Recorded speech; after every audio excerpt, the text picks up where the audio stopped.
ಎಲ್ಲರಿಗೂ ನಮಸ್ಕಾರ. ಮಂಗಳೂರು ಲಿಟ್ ಫೆಸ್ಟ್ನ 5ನೇ ಆವೃತ್ತಿಗೆ ಸೇರಿರುವಂತಹ ಎಲ್ಲ ಸಾಹಿತ್ಯಾಸಕ್ತರನ್ನ ಆತ್ಮೀಯವಾಗಿ ಕಾರ್ಯಕ್ರಮಕ್ಕೆ ಸ್ವಾಗತಿಸ್ತಾ ಇದ್ದೀವಿ. ಸಾಹಿತ್ಯ, ಕಲೆ, ಸಂಸ್ಕೃತಿ, ಸೃಜನಶೀಲ ಮಾಧ್ಯಮಗಳ ನಡುವಿನ ವಿಚಾರ ವಿನಿಮಯ ಕಾರ್ಯಕ್ರಮದ ಆರಂಭಕ್ಕೆ ಉದ್ಘಾಟನೆಗೆ ಇದೀಗ ಕ್ಷಣಗಣನೆ ಆರಂಭವಾಗಿದೆ. ವೇದಿಕೆಗೆ ಅತಿಥಿಗಳನ್ನು ಕರೆಯುವಂತಹ ಸಮಯ ಹತ್ತಿರ ಬಂದಿದೆ. ಹಾಗೆ ಕಾರ್ಯಕ್ರಮಕ್ಕೆ ಆಗಮಿಸಿರುವಂತಹ ಎಲ್ಲರನ್ನ ಪ್ರೀತಿಪೂರ್ವಕವಾಗಿ ಮತ್ತೊಮ್ಮೆ ಸ್ವಾಗತಿಸುತ್ತಾ ಇದೀಗ ಈ ಕಾರ್ಯಕ್ರಮದಲ್ಲಿ ನಮ್ಮ ಜೊತೆ ಇರುವಂತಹ ಶ್ರೀಯುತ doctor N.Vinay Hegde, chancellor, Nitte deemed to be university, ಕಾರ್ಯಕ್ರಮದ ಅಧ್ಯಕ್ಷತೆಯನ್ನು ವಹಿಸಲಿರುವವರು ವೇದಿಕೆಗೆ ಆಗಮಿಸಬೇಕು ಅಂತ ಕೇಳ್ಕೊತಾ ಇದ್ದೀನಿ. ಶ್ರೀಯುತ V Nagaraj, honorary secretary, the Mythic Society, honorary secretary, Gokhale Institute of Public Affairs. ಶ್ರೀಯುತರು ವೇದಿಕೆಗೆ ಬರಬೇಕು, ಹಾಗೆ ಅವರನ್ನು ವೇದಿಕೆ ಕರೆತರಬೇಕು ಅಂತ ಕೇಳ್ಕೊತಾ ಇದ್ದೀನಿ. ಹಾಗೆ ನಮ್ಮೊಡನೆ ಇರುವಂತಹ ಅತಿಥಿಗಳು ಆರ್ ಜಗನ್ನಾಥನ್, ಎಡಿಟೋರಿಯಲ್ ಡೈರೆಕ್ಟರ್, ಸ್ವರಾಜ್ಯ. ಶ್ರೀಯುತರು ವೇದಿಕೆಗೆ ಆಗಮಿಸಬೇಕು. ಹಾಗೆ ಇವತ್ತು ಜೀವಮಾನ ಸಾಧನೆಗಾಗಿ ಪ್ರಶಸ್ತಿಯನ್ನ ಪಡ್ಕೋತಾ ಇರುವಂತಹ ಶ್ರೀಯುತ doctor Tukaram Poojary, founder, Rani Abbakka Tulu museum, ಇವರನ್ನ ಕೂಡ ಆತ್ಮೀಯವಾಗಿ ವೇದಿಕೆಗೆ ಬರಮಾಡ್ಕೋತಾ ಇದ್ದೀವಿ. ಇದೀಗ ಈ ಕಾರ್ಯಕ್ರಮವನ್ನ ನಮ್ಮ ತುಳುನಾಡಿನ ಸಾಹಿತ್ಯದ ಮುಖ್ಯ ಪ್ರಾಣವೆಂದು ಪರಿಗಣಿಸಲ್ಪಡುತ್ತಿರುವ ಪಾಡ್ದನದೊಂದಿಗೆ ಆರಂಭ ಮಾಡ್ತಾ ಇದ್ದೇವೆ. ನಮ್ಮೊಡನಿದ್ದಾರೆ ಶ್ರೀಮತಿ ಭವಾನಿ ಅಮ್ಮ, ಭವಾನಿ ಪೆರ್ಗಡೆ, ರಾಜ್ಯ ಜನಪದ ಅಕಾಡೆಮಿ ಪ್ರಶಸ್ತಿ ಪುರಸ್ಕೃತರು, ಹಿರಿಯ ಪಾಡ್ದನಗಾರ್ತಿ, ಈಗಾಗಲೇ ಪಾಡ್ದನ ವಿಭಾಗದಲ್ಲಿ 50 ವರ್ಷಗಳ ಒಂದು ಅನುಭವವನ್ನು ಹೊಂದಿರುವಂತಹ, ಬಹಳಷ್ಟು ಜನರಿಗೆ ಸ್ಫೂರ್ತಿಯಾಗಿರುವಂತಹ ಭವಾನಿ ಅಮ್ಮ ಇವರಿಂದ ಪಾಡ್ದನದ ಮೂಲಕ ಕಾರ್ಯಕ್ರಮವನ್ನು ಇದೀಗ ಆರಂಭಿಸ್ತಾ ಇದ್ದೀವಿ.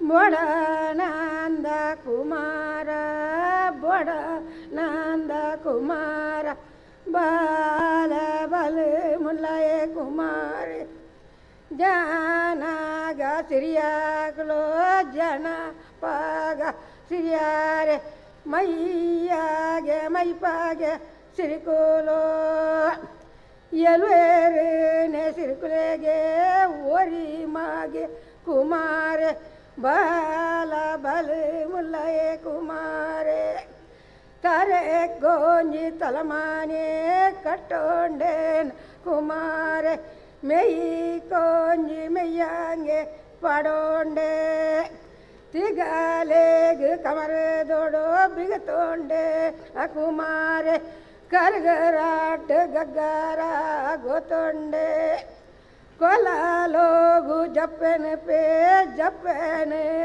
ಕುಮಾರೆ, ಬೊಡನಂದ ಕುಮಾರ, ಬೊಡನಂದ ಕುಮಾರ, ಕೊಲಾಲೋಗು ಜತಾಡ ಇಲ್ಲ ಎಲ್ಲ ಮುರಿಯಾಂಡ, ಕಂಡ ಕಂಡ ಕಟಾಬ್ಲೋ ಜಪ್ಪಾಡ ಪೆರ ಸಿರಿಕೋಲೋ, ಎಲ್ವೇರನೆ ಸಿರಿಕೋಲ, ಜನಾಗ ಸಿರಿಯಾರೆ ಜನ ಅಪ್ಪಗ ಸಿರಿಯಾರೆ, ಮೈಯಾಗೆ ಮೈಪಾಗ ಸಿರಿಕೋಲೋ. ವಂದನೆಗಳು ಭವಾನಿ ಅಮ್ಮ. ಇದೀಗ ಕಾರ್ಯಕ್ರಮದ ಉದ್ಘಾಟನೆಯನ್ನ ಮಾಡಬೇಕು ಅಂತ ಶ್ರೀಯುತ V Nagaraj, honorary secretary, the Mythic Society, honorary secretary, Gokhale Institute of Public Affairs, ಇವರನ್ನ ಕೇಳ್ಕೊತಾ ಇದ್ದೀವಿ. ಹಾಗೆ ವೇದಿಕೆಯಲ್ಲಿರುವಂತಹ ಅತಿಥಿಗಳು ಈ ಉದ್ಘಾಟನೆಯಲ್ಲಿ ಭಾಗಿಯಾಗಬೇಕು ಅಂತ ಎಲ್ಲರನ್ನ ವಿನಂತಿ ಮಾಡ್ಕೋತಾ ಇದ್ದೀನಿ.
ವಂದನೆಗಳು.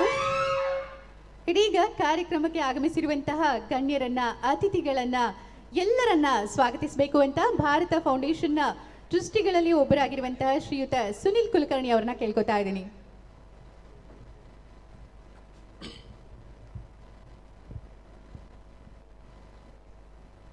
ಎಲ್ಲರಿಗೂ ನಮಸ್ಕಾರ.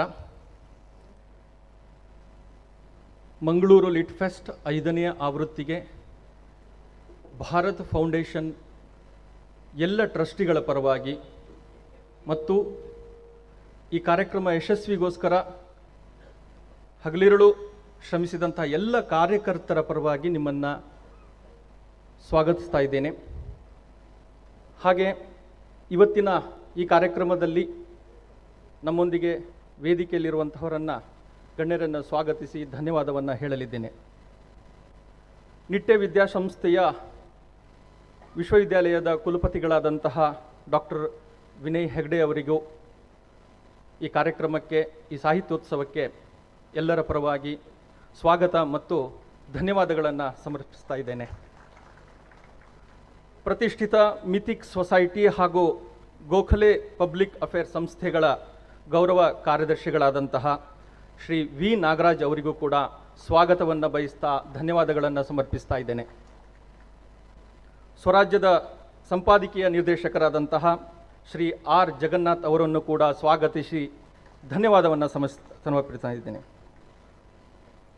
ಇವತ್ತಿನ ದಿನ ನಾವು ಕಳೆದ 4 ಆವೃತ್ತಿಗಳಲ್ಲಿ ನಾಡಿನಾದ್ಯಂತ ದ ಐಡಿಯಾ ಆಫ್ ಭಾರತ್ ಇದಕ್ಕೋಸ್ಕರವಾಗಿ ತಮ್ಮ ಜೀವನದ ಬಹುದೊಡ್ಡ ಕಾಲವನ್ನು ಅವರು ಮೀಸಲಾಗಿಟ್ಟು ಈ ಕಲೆ, ಸಂಸ್ಕೃತಿ, ಸಾಹಿತ್ಯ ಅದಕ್ಕೋಸ್ಕರ ತಮ್ಮ ಜೀವನದ ಬಹುದೊಡ್ಡ ಭಾಗವನ್ನು ಮೀಸಲಾಗಿಟ್ಟಿರ್ತಕ್ಕಂತಹ, ಕೊಡುಗೆ ಕೊಟ್ಟಂತಹ ಅನೇಕರನ್ನು ನಾವು the idea of Bharat award ಮುಖಾಂತರ ಜೀವಮಾನ ಒಂದು ಶ್ರೇಷ್ಠ ಸಾಧನೆಗೋಸ್ಕರ ನಾವು ಅವರನ್ನು ಗುರುತಿಸ್ತಾ ಬಂದ್ವಿ. ಎಸ್ ಎಲ್ ಭೈರಪ್ಪ ಅವರಿಂದ ಹಿಡಿದು 4 ಆವೃತ್ತಿಗಳಲ್ಲಿ ನಾವು ನೋಡಿದ್ದೇವೆ. ಹಾಗೆ ಈ ಬಾರಿ ಡಾಕ್ಟರ್ ತುಕಾರಾಮ್ ಪೂಜಾರಿ ಅವರಿಗೆ ನಾವು ಈ ದ ಐಡಿಯಾ ಆಫ್ ಭಾರತ್ ಅವಾರ್ಡನ್ನು ಈ ಬಾರಿ ತಗೊಳ್ಳಿಕ್ಕಿದ್ದಾರೆ. ಅವರನ್ನು ಕೂಡ ಸ್ವಾಗತಿಸಿ ಧನ್ಯವಾದವನ್ನು ಸಮರ್ಪಿಸ್ತಾ ಇದ್ದೇನೆ. ಹಾಗೆಯೇ ಇಷ್ಟು ದೊಡ್ಡ ಕಾರ್ಯಕ್ರಮ ನಾಡಿನುದ್ದಕ್ಕೂ ಪ್ರಸಾರ ಆಗಬೇಕು ಮತ್ತು ಇದಕ್ಕೆ ಪ್ರೋತ್ಸಾಹ ಸಿಗಬೇಕು ಅಂತ ನಮ್ಮ ನಾಲೆಜ್ ಪಾರ್ಟ್ನರ್ಸ್ಗಳು, ವಿಶೇಷವಾಗಿ ಮಿಥಿಕ್ ಸೊಸೈಟಿ ರಾಜ್ಯಾದ್ಯಂತ ಈ ರೀತಿಯ ಅನೇಕ ವಿಚಾರಗಳಲ್ಲಿ ತಮ್ಮನ್ನು ತೊಡಗಿಸ್ಕೊಂಡು ಈ ಸಂಸ್ಥೆ ಬಹಳಷ್ಟು ಕೆಲಸ, ತೆರೆಯ ಮರೆಯೂ ಕೂಡ ಅನೇಕ ಕೆಲಸಗಳನ್ನು ಮಾಡ್ತಾ ಇದೆ. ಅದರಿಂದ ಬಂದಂತಹ ಎಲ್ಲ ಪ್ರಮುಖರು, ಸದಸ್ಯರು ಅವರನ್ನು ಕೂಡ ಈ ಕಾರ್ಯಕ್ರಮಕ್ಕೆ ನಾನು ಸ್ವಾಗತಿಸಿ ಅವರು ಬಂದಿದ್ದಕ್ಕಾಗಿ ಧನ್ಯವಾದವನ್ನು ಸಮರ್ಪಿಸ್ತಾ ಇದ್ದೇನೆ. ಹಾಗೆಯೇ ರಾಜ್ಯಾದ್ಯಂತ ಕನ್ನಡ ಮತ್ತು ಸಂಸ್ಕೃತಿಗೆ ಸಂಬಂಧಪಟ್ಟಂತೆ ಏನೇ ಕಾರ್ಯಕ್ರಮ ಆದರೂ ಕೂಡ ಕನ್ನಡ ಮತ್ತು ಸಂಸ್ಕೃತಿ ಇಲಾಖೆ ಅವರನ್ನು ಪ್ರೋತ್ಸಾಹಿಸ್ತಾ ಆ ಕಾರ್ಯಕ್ರಮಗಳು ಮುಂದುವರಿಯುವಂತೆ ಬಹಳಷ್ಟು ಶ್ರಮವಹಿಸಿ ಈ ರೀತಿ ಪ್ರೋತ್ಸಾಹ ಕೊಡ್ತಾ ಇದ್ದಾರೆ. ಹಾಗಾಗಿ ಕನ್ನಡ ಮತ್ತು ಸಂಸ್ಕೃತಿ ಇಲಾಖೆಯಿಂದ ಬಂದಂಥ ಅಧಿಕಾರಿಗಳಿಗೂ ಮತ್ತು ಎಲ್ಲ ಅದಕ್ಕೆ ಸಂಬಂಧಪಟ್ಟ ಪ್ರಮುಖರಿಗೆ ಭಾರತ್ ಫೌಂಡೇಶನ್ ವತಿಯಿಂದ ನಾನು ಸ್ವಾಗತಿಸಿ ಧನ್ಯವಾದವನ್ನು ಸಮರ್ಪಿಸ್ತಾ ಇದ್ದೇನೆ. ಹಾಗೆಯೇ ನಿಟ್ಟೆ ವಿದ್ಯಾಸಂಸ್ಥೆ ಈ ಭಾಗದ ಅನೇಕ ಸಮಾಜಮುಖಿಯಾದಂತಹ ಕೆಲಸಗಳಿಗೆ ತಮ್ಮ ಪ್ರೋತ್ಸಾಹವನ್ನು ನೀಡುತ್ತಾ ಈ ರೀತಿಯ ಕಲೆ ಮತ್ತು ಸಂಸ್ಕೃತಿಗೋಸ್ಕರ ಅನೇಕ ಸಹಕಾರವನ್ನು ನಿಟ್ಟೆ ವಿದ್ಯಾಸಂಸ್ಥೆ ನಮಗೆ ನೀಡ್ತಾನೆ ಬಂದಿದೆ. ಮೊದಲನೇ ಆವೃತ್ತಿಯಿಂದ ಹಿಡಿದು ಇವತ್ತಿನವರೆಗೂ ಕೂಡ ಅವರ ಪ್ರೋತ್ಸಾಹ ಸದಾ ನಮಗಿದೆ. ಹಾಗಾಗಿ ಅವರಿಗೂ ಕೂಡ, ಆ ಸಿಬ್ಬಂದಿ ವರ್ಗಕ್ಕೆ, ಅಧಿಕಾರಿಗಳಿಗೆ ಎಲ್ಲರಿಗೂ ಕೂಡ ನಾವು ಸ್ವಾಗತ ಮತ್ತು ಧನ್ಯವಾದವನ್ನು ಸಮರ್ಪಿಸ್ತಾ ಇದ್ದೇನೆ. ಇದೆಲ್ಲ ನಡಿಬೇಕು, 4 ವರ್ಷದಿಂದ 5ನೇ ವರ್ಷಕ್ಕೆ ಯಶಸ್ವಿಯಾಗಿ ಈ ಕಾರ್ಯ ನಡಿಬೇಕು ಅಂತಂದರೆ ವಿಶೇಷವಾಗಿ ಮಾಧ್ಯಮದವರ ಮುಖಾಂತರವೇ ಇದು ದೇಶ ಜಗತ್ತಿನಾದ್ಯಂತ ಪಸರಿಸುವಂಥದ್ದು. ಅವರು ಕೂಡ ಇದನ್ನು ಬಹಳಷ್ಟು ಓನಿಂಗ್ ಮಾಡಿಕೊಂಡು ಮೊದಲನೇ ಆವೃತ್ತಿಯಿಂದ ಹಿಡಿದು ಮಂಗಳೂರಿನ ಒಂದು ಪ್ರತಿಷ್ಠಿತವಾದಂತಹ ಈ ಒಂದು ಕಾರ್ಯಕ್ರಮವನ್ನು ತಮ್ಮದು ಅಂತ ಅಂದ್ಕೊಂಡು ಇದನ್ನು ನಾಡಿನಾದ್ಯಂತ, ದೇಶಾದ್ಯಂತ, ಜಗತ್ತಿನಾದ್ಯಂತ ಕಳಿಸ್ತಾ ಇರೋದರಿಂದ ನಾವು ಇವತ್ತು 5ನೇ ಆವೃತ್ತಿಗೆ ಕಾಲಿಟ್ಟಿದ್ದೇವೆ. ಅವರಿಗೆಲ್ಲ ಮಾಧ್ಯಮ ಮಿತ್ರರಿಗೆ, ಎಲೆಕ್ಟ್ರಾನಿಕ್ ಮೀಡಿಯಾ ಇರಬಹುದು, ಪ್ರಿಂಟ್ ಮೀಡಿಯಾ ಇರಬಹುದು, ಪೋರ್ಟಲ್ಸ್ಗಳು ಇತ್ತೀಚೆಗೆ ನಾವು ನೋಡ್ತಾ ಇದ್ದೇವೆ, ಅವರೆಲ್ಲರಿಗೂ ಕೂಡ ಭಾರತ್ ಫೌಂಡೇಶನ್ ಟ್ರಸ್ಟಿಗಳ ಪರವಾಗಿ, ಕಾರ್ಯಕರ್ತರ ಪರವಾಗಿ ತಮಗೆ ಸ್ವಾಗತವನ್ನು ಕೋರ್ತಾ ಧನ್ಯವಾದಗಳನ್ನು ಸಮರ್ಪಿಸ್ತಾ ಇದ್ದೇನೆ. ಹಾಗೆಯೇ ಒಂದು ಕಾರ್ಯಕ್ರಮ ನಡಿಬೇಕು ಅಂತಂದರೆ ಅಲ್ಲಿಯ ವಾತಾವರಣ ಬಹಳ ಮುಖ್ಯವಾಗುತ್ತೆ. ವಿಷಯಕ್ಕೆ ತಕ್ಕಂತೆ ವಾತಾವರಣದ ಅಂದ ಚಂದ ಇರಬಹುದು, ಅಲ್ಲಿ ಕೇಳುಗರು ಇರಬಹುದು, ಇದೆಲ್ಲ ಅರೇಂಜ್ಮೆಂಟ್ ಇರಬಹುದು. ಇದಕ್ಕೆ ಮಣಿಪಾಲ್ ಸಂಸ್ಥೆ ಮತ್ತು ಓಷನ್ ಪರ್ಲ್ ಇವರಿಗೂ ಕೂಡ ಮೊದಲನೇ ಆವೃತ್ತಿಯಿಂದ ಹಿಡಿದು ನಮಗೆ ಬಹಳಷ್ಟು ಸಹಕಾರ ಕೊಟ್ಟಿದ್ದಾರೆ. ಆ ಎಲ್ಲ ಅಧಿಕಾರಿಗಳಿಗೆ, ಆ ಸಂಸ್ಥೆಯ ಪ್ರತಿಯೊಬ್ಬರಿಗೂ ಕೂಡ ಅವರಿಗೂ ಸ್ವಾಗತವನ್ನು ಕೇಳ್ತೇನೆ ಮತ್ತು ಅವರಿಗೂ ಧನ್ಯವಾದವನ್ನು ಸಮರ್ಪಿಸ್ತಾ ಇದ್ದೇನೆ. ಹಾಗೆಯೇ ಅನೇಕ ಪರೋಕ್ಷವಾಗಿ ಇದಕ್ಕೋಸ್ಕರ ಸಹಕಾರ ಕೊಟ್ಟಂಥ ಸಂಸ್ಥೆಗಳಿರ್ಬೋದು, ವ್ಯಕ್ತಿಗಳಿರ್ಬೋದು, ಅವರಿಗೂ ಕೂಡ ವಿಶೇಷವಾಗಿ ಹೇಳ್ತೇನೆ. ಹಾಗೆಯೇ ನಾಲೆಜ್ ಪಾರ್ಟ್ನರ್ ಆಗಿ MRPLನವರು, ಕ್ಷಮಿಸಬೇಕು, MRPLನವರು ಮೊದಲನೇ ಆವೃತ್ತಿಯಿಂದಲೂ ಕೂಡ ನಮಗೆ ನಮ್ಮ ಜೊತೆಗಿದ್ದಾರೆ. ಅವ್ರಿಗೂ ಕೂಡ ಈ ಒಳ್ಳೆಯ ಕೆಲಸಕ್ಕೋಸ್ಕರ ಅವರು ಸಹಕಾರ ಕೊಟ್ಟಿರುವುದರಿಂದ ಅವರಿಗೂ ಕೂಡ ಅಲ್ಲಿಂದ ಬಂದಂತಹ ಅಧಿಕಾರಿಗಳಿಗೆ ಅವರೆಲ್ಲರಿಗೂ ಕೂಡ ಸ್ವಾಗತವನ್ನು ಕೋರ್ತಾ ಧನ್ಯವಾದವನ್ನು ಸಮರ್ಪಿಸ್ತಾ ಇದ್ದೇನೆ. ಬಂದಂತಹ ನೀವೆಲ್ಲರೂ 2 ದಿನ ಇದ್ಕೊಂಡು ಈ ಸಾಹಿತ್ಯೋತ್ಸವದ ವಿಷಯಗಳನ್ನು ತಿಳಿದುಕೊಂಡು ಬಹಳಷ್ಟು ಸ್ಪೀಕರ್ಸ್ಗಳು, ಪರಿಣಿತರು ಇಲ್ಲಿ ಬರ್ತಾರೆ. ಆ ವಿಚಾರವನ್ನು ನಾವು ನಾಡಿನಾದ್ಯಂತ, ಅದೇ ರೀತಿ ಜಗತ್ತಿನಾದ್ಯಂತ ಇವತ್ತು G20 ನಡೀತಾ ಇರುವಂಥ ಈ ಶುಭ ಮುಹೂರ್ತದಲ್ಲಿ ನಾವು ಭಾರತೀಯ ಐಡಿಯಾ ಆಫ್ ಭಾರತ ಏನೆಂದೆ ಅದರ ಆಧಾರದಲ್ಲಿ ನಡೆಯುವಂಥ ಚರ್ಚೆಗಳನ್ನು ನಾವೆಲ್ಲರೂ ಟ್ವೀಟ್ ಮುಖಾಂತರ ಇರಬಹುದು, ಲೇಖನಗಳ ಮುಖಾಂತರ ಇರಬಹುದು, ಅದನ್ನು ಪಸರಿಸೋಣ. ಭಾರತದ ಹೆಮ್ಮೆಯನ್ನು ಜಗತ್ತಿಗೆ ತಿಳಿಸುವಂತಹ ಇದು ಕಾರ್ಯಕ್ರಮ ಆದರೆ ನಾವೆಲ್ಲ ಸೇರಿಕೊಂಡು ಇದು ಮಾಡ್ತಾ ಇರತಕ್ಕಂಥದ್ದು ಸಾರ್ಥಕ ಆಗತ್ತೆ ಅಂತ ಹೇಳ್ತಾ ನನ್ನ 2 ಮಾತುಗಳನ್ನು ಮುಕ್ತಾಯ ಮಾಡ್ತಾ ಇದ್ದೇನೆ. ಹಾಗೆ ಈ ಕಾರ್ಯಕ್ರಮದ ಹಿಂದಿರುವಂತಹ ಸ್ಫೂರ್ತಿ ಶಕ್ತಿ ಆಗಿರುವಂತಹ ತಮಗೂ ಕೂಡ ಕಾರ್ಯಕ್ರಮಕ್ಕೆ ಸ್ವಾಗತಿಸ್ತಾ ಇದ್ದೇವೆ. ಇದೀಗ ನಿಟ್ಟೆ ಯೂನಿವರ್ಸಿಟಿ, ನಿಟ್ಟೆ ಸಮೂಹ ಸಂಸ್ಥೆಗಳು ಈ ಹೆಸರಿನ ಮೂಲಕ, ವಿದ್ಯಾ ದೇಗುಲದ ಮೂಲಕ ಜ್ಞಾನದ ದೀವಿಗೆಯನ್ನ ಪ್ರಪಂಚದಾದ್ಯಂತ ಬೆಳಗಿಸ್ತಾ ಇರುವಂತಹ ನಮ್ಮೆಲ್ಲರ ಹೆಮ್ಮೆಯ ಶ್ರೀಯುತ ವಿನಯ್ ಹೆಗ್ಡೆ ಅವರು ಇದೀಗ ತಮ್ಮ ಭಾಷಣದೊಂದಿಗೆ ಈ ಕಾರ್ಯಕ್ರಮವನ್ನು ಉದ್ದೇಶಿಸಿ ಒಂದೆರಡು ಮಾತುಗಳನ್ನಾಡಬೇಕು ಅಂತ ಕೇಳ್ಕೊತಾ ಇದ್ದೀವಿ.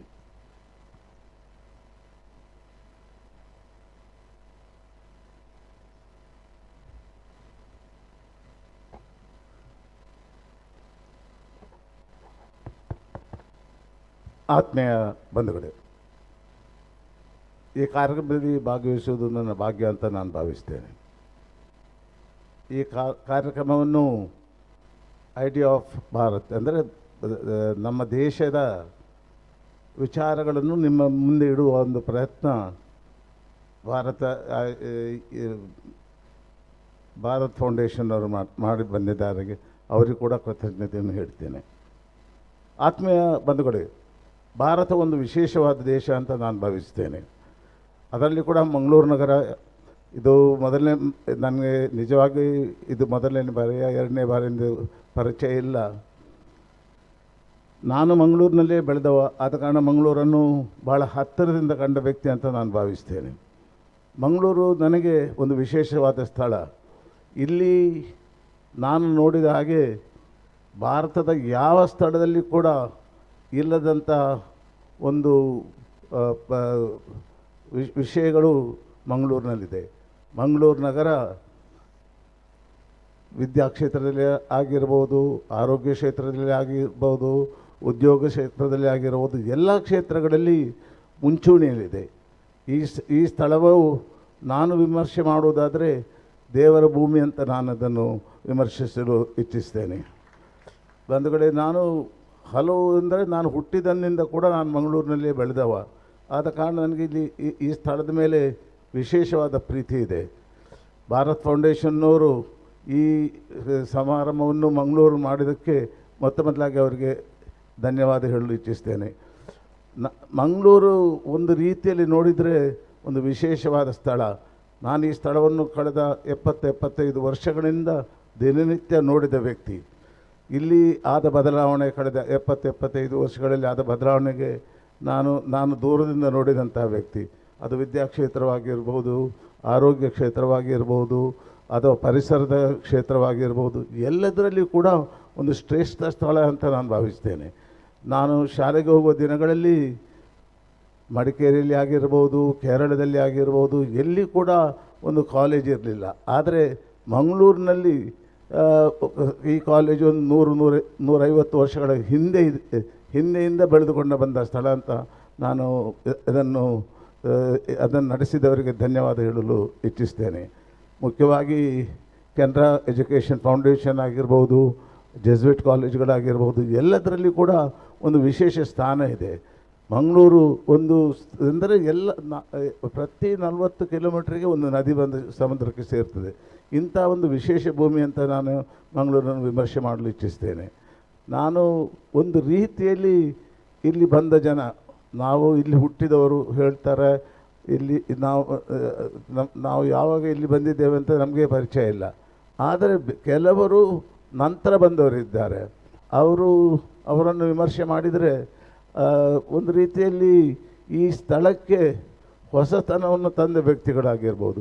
ಅದು ಕೊಂಕಣಿ ಸಮಾಜದವರಾಗಿರ್ಬೋದು, ಕ್ಯಾಥಲಿಕ್ ಸಮಾಜದವರಾಗಿರ್ಬೋದು, ಎಲ್ಲರೂ ಕೂಡ ಮಂಗಳೂರಿಗೆ ಒಂದು ವಿಶೇಷತೆಯನ್ನು ತಂದಿದ್ದಾರೆ. ಇಲ್ಲಿ ದೇವಾಲಯಗಳು ಇರ್ಬೋದು, ಇಗರ್ಜಿಗಳು ಇರ್ಬೋದು, ಮಾಸ್ಕ್ಗಳು ಇರ್ಬೋದು, ಎಲ್ಲದರಲ್ಲಿ ಕೂಡ ಒಂದು ವಿಶೇಷ ಇದೆ ಮತ್ತು ಅನ್ಯೋನ್ಯತೆ ಇದೆ. ಇಂಥ ಅನ್ಯೋನ್ಯತೆ ಬೇರೆ ಕಡೆ ನೋಡುವುದು ವಿರಳ ಅಂತ ನಾನು ಭಾವಿಸ್ತೇನೆ. ಈ ದೇಶದಲ್ಲಿ ಒಂದು ಶ್ರೇಷ್ಠ ಸ್ಥಳವನ್ನು ನೀನು ಗುರುತಿಸಂತ ಅಂತ ಹೇಳಿದರೆ ಅದು ಮಂಗಳೂರು ಅಂತ ಆಟೋಮ್ಯಾಟಿಕಲಿ ನನಗೆ ಬರ್ತದೆ. ಯಾಕೆಂದರೆ ನಾನು ಇಲ್ಲಿ ಬೆಳೆದ ವ್ಯಕ್ತಿ ಆದ ಕಾರಣ ಒಂದು ರೀತಿಯಲ್ಲಿ ನನಗೆ my mind may be prejudiced. Obviously I will believe that Mangalore is a very special place, absolutely special place. ಒಂದು ಇಲ್ಲಿಯ ಜನ, ಅದು ಯಾವ ಜಾತಿಯವರು ಆಗಿರ್ಬೋದು, ಎಲ್ಲರಲ್ಲಿಗೂ ನಮಗೊಂದು ಅನ್ಯೋನ್ಯತೆ ಇದೆ. ಈ ಭಾರತ್ ಫೌಂಡೇಶನ್ನವರು ಮಂಗಳೂರನ್ನು ಗುರುತಿಸೋ ಕೆಲಸ ಮಾಡ್ತಾ ಇದ್ದಾರೆ.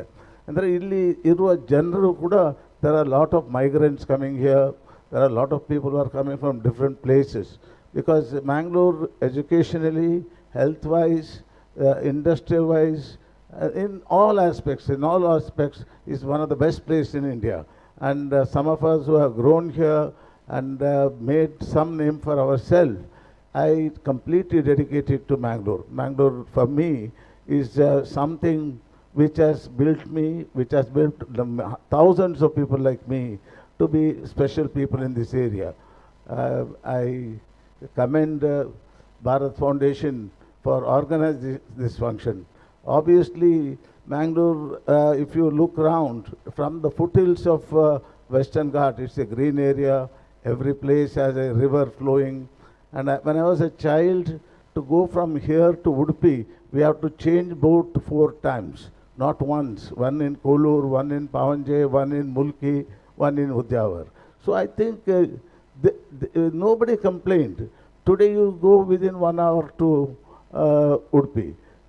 There are Kundapur and other places. Everything is absolutely wonderful.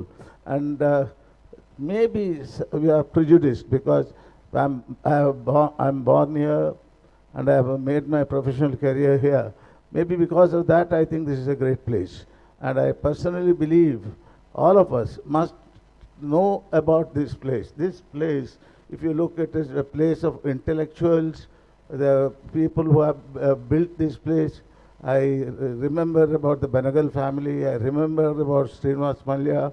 I remember many people who have hugely contributed to build this place. And today, in 1955, the first flight landed in Mangalore. The port was built later. The railway station was there. The motorable roads were always there. This sort of facilities, to my mind, is not there everywhere. Mangalore is something special. Education-wise, it's an excellent place. I appreciate the work done by the Jesuit Society, the Konkani community, multiple of them. I can't name this and that, because everyone has built this place. And personally, I believe all of us who enjoy Mangalore should be grateful to them. And I personally thank Bharat Foundation for creating the media through which we are able to tell people outside. I would like to tell one thing. A lot of my relatives are staying outside India. Today, suddenly they want to come back to Mangalore. Then you start thinking, they were talking negatively about India, they were talking negatively about Mangalore, but suddenly they feel this is a great place to come back. My elder brother, who is an armed officer, he is here now after living in the United States for about 7-8 years. So I think something which is happening here possibly cannot be explained. And I thank the people who are organizing it and conveying the younger boys, this is the place where you should live, this is the place you should develop, and this is where your future going to be there, so that you will be a recognized person in the country. I once again thank Bharat Foundation for calling me to address this gathering. Thank you, ladies and gentlemen. ಅಂದಿನಿಂದ ಇಂದಿನವರೆಗೂ ಮಂಗಳೂರಿನ ಒಳ ಹೊರಗಿನ ಚಿತ್ರಣವನ್ನು ನಮ್ಮ ಮುಂದೆ ಚುಟುಕಾಗಿ ಬಿಚ್ಚಿಟ್ಟ ನಿಮಗೆ ವಂದನೆಗಳನ್ನು ಸಲ್ಲಿಸ್ತಾ ಇದ್ದೇವೆ. ಇದೀಗ ಪ್ರಶಸ್ತಿ ಪ್ರದಾನದ ಘಟ್ಟವನ್ನು ನಾವು ತಲುಪ್ತಾ ಇದ್ದೇವೆ. ಜೀವಮಾನದ ಶ್ರೇಷ್ಠ ಸಾಧನಾ ಪ್ರಶಸ್ತಿಯನ್ನು ಪಡ್ಕೋತಾ ಇರೋರು ಶ್ರೀಯುತ ತುಕಾರಾಮ್ ಪೂಜಾರಿ ಅವರು. ಅವರ ಪರಿಚಯವನ್ನು ನಿಮ್ಮ ಮುಂದೆ ಇಡಬೇಕು ಅಂತ ವಿದ್ಯಾ ಅವರನ್ನು ಕೇಳ್ಕೊತಾ ಇದ್ದೀನಿ. Mythic society knowledge partner, Kannada ಮತ್ತು ಸಂಸ್ಕೃತಿ ಇಲಾಖೆ ಸಹಭಾಗಿತ್ವದಲ್ಲಿ ಮಂಗಳೂರು ಲಿಟ್ ಫೆಸ್ಟ್ ಕೊಡಮಾಡುವ ಜೀವಮಾನದ ಶ್ರೇಷ್ಠ ಸಾಧನಾ ಪ್ರಶಸ್ತಿ ಡಾಕ್ಟರ್ ತುಕಾರಾಮ ಪೂಜಾರಿ. ಮಾನ್ಯರೇ, ದಕ್ಷಿಣ ಕನ್ನಡ ಜಿಲ್ಲೆಯ ಬಂಟ್ವಾಳ ತಾಲೂಕಿನ ಪೆರ್ನೆಯ ಕೃಷಿಕ ಕುಟುಂಬದಲ್ಲಿ ಹುಟ್ಟಿ ಬೆಳೆದ ತಾವು ತಮ್ಮ ಪ್ರಾರಂಭಿಕ ಶಾಲಾ ಶಿಕ್ಷಣವನ್ನು ಹುಟ್ಟೂರಿನಲ್ಲಿ ಪೂರೈಸಿ ಪದವಿ ಮತ್ತು ಸ್ನಾತಕೋತ್ತರ ಶಿಕ್ಷಣವನ್ನು ಮಂಗಳೂರಿನಲ್ಲಿ ಪೂರೈಸಿದಿರಿ. ವೃತ್ತಿ ನಿಮಿತ್ತ ಬಂಟ್ವಾಳದ ಶ್ರೀ ವೆಂಕಟರಮಣ ಸ್ವಾಮಿ ಕಾಲೇಜಿನಲ್ಲಿ 3 ದಶಕಗಳಿಗೂ ಹೆಚ್ಚು ಕಾಲ ಇತಿಹಾಸದ ಪ್ರಾಧ್ಯಾಪಕರಾಗಿ, ವಿಭಾಗದ ಮುಖ್ಯಸ್ಥರಾಗಿ, ಉಪ ಪ್ರಾಂಶುಪಾಲರಾಗಿ ಸೇವೆಯನ್ನು ಸಲ್ಲಿಸಿ ಸದ್ಯ ನಿವೃತ್ತ ಜೀವನವನ್ನು ನಡೆಸುತ್ತಿರುವಿರಿ. ತಮ್ಮ ಕನಸಿನ ಸಂಸ್ಥೆಗಳಾದ ರಾಣಿ ಅಬ್ಬಕ್ಕ ತುಳು ಅಧ್ಯಯನ ಕೇಂದ್ರ ಮತ್ತು ತುಳು ಬದುಕು ವಸ್ತು ಸಂಗ್ರಹಾಲಯದ ಚಟುವಟಿಕೆಗಳಲ್ಲಿ ತಮ್ಮ ಸಹಧರ್ಮಿಣಿ ಡಾಕ್ಟರ್ ಆಶಾಲತಾ ಸುವರ್ಣ ಅವರೊಂದಿಗೆ ಜೊತೆಯಾಗಿ ತೊಡಗಿಸಿಕೊಂಡು ತುಳುನಾಡಿನ ಸ್ಥಳೀಯ ಚರಿತ್ರೆ ಹಾಗೂ ಮೌಖಿಕ ಮತ್ತು ಭೌತಿಕ ವಸ್ತು ಪರಿಕರಗಳ ಬಗ್ಗೆ ತಾವು ನೀಡಿದ ಕೊಡುಗೆ ಅಭಿನಂದನೀಯ. ತೌಳವ ಸಂಸ್ಕೃತಿಯ ಬಗ್ಗೆ ಅತೀವ ಆಸಕ್ತಿ ಹೊಂದಿರುವ ತಾವು ಕರಾವಳಿ ಕರ್ನಾಟಕ ಭೌತಿಕ ವಸ್ತು ಸಂಗ್ರಹಾಲಯಗಳು, ಸಾಂಸ್ಕೃತಿಕ ಇತಿಹಾಸ ಪುನರ್ರಚನೆಯ ಮಾದರಿಗಳು ಎನ್ನುವ ವಿಷಯದಲ್ಲಿ ವಿಶೇಷ ಅಧ್ಯಯನ ನಡೆಸಿ ಹಂಪಿ ಕನ್ನಡ ವಿಶ್ವವಿದ್ಯಾನಿಲಯದಿಂದ ಡಾಕ್ಟರೇಟ್ ಪದವಿಯನ್ನು ಪಡೆದಿರುವಿರಿ. ಪೋರ್ಚುಗೀಸರ ವಿರುದ್ಧ ಹೋರಾಡಿದ ತೌಳವ ರಾಣಿ ಅಬ್ಬಕ್ಕ ಚರಿತ್ರೆಯನ್ನು ಕಟ್ಟಿಕೊಡುವ ಅಬ್ಬಕ್ಕ ಕಲಾ ಗ್ಯಾಲರಿ ಇಂದು ಅಂತಾರಾಷ್ಟ್ರೀಯ ಮನ್ನಣೆಯನ್ನು ಪಡೆದ ವಸ್ತು ಸಂಗ್ರಹಾಲಯವಾಗಿ ಗಮನ ಸೆಳೆದಿದೆ ಎನ್ನುವುದು ಪ್ರಶಂಸನೀಯ.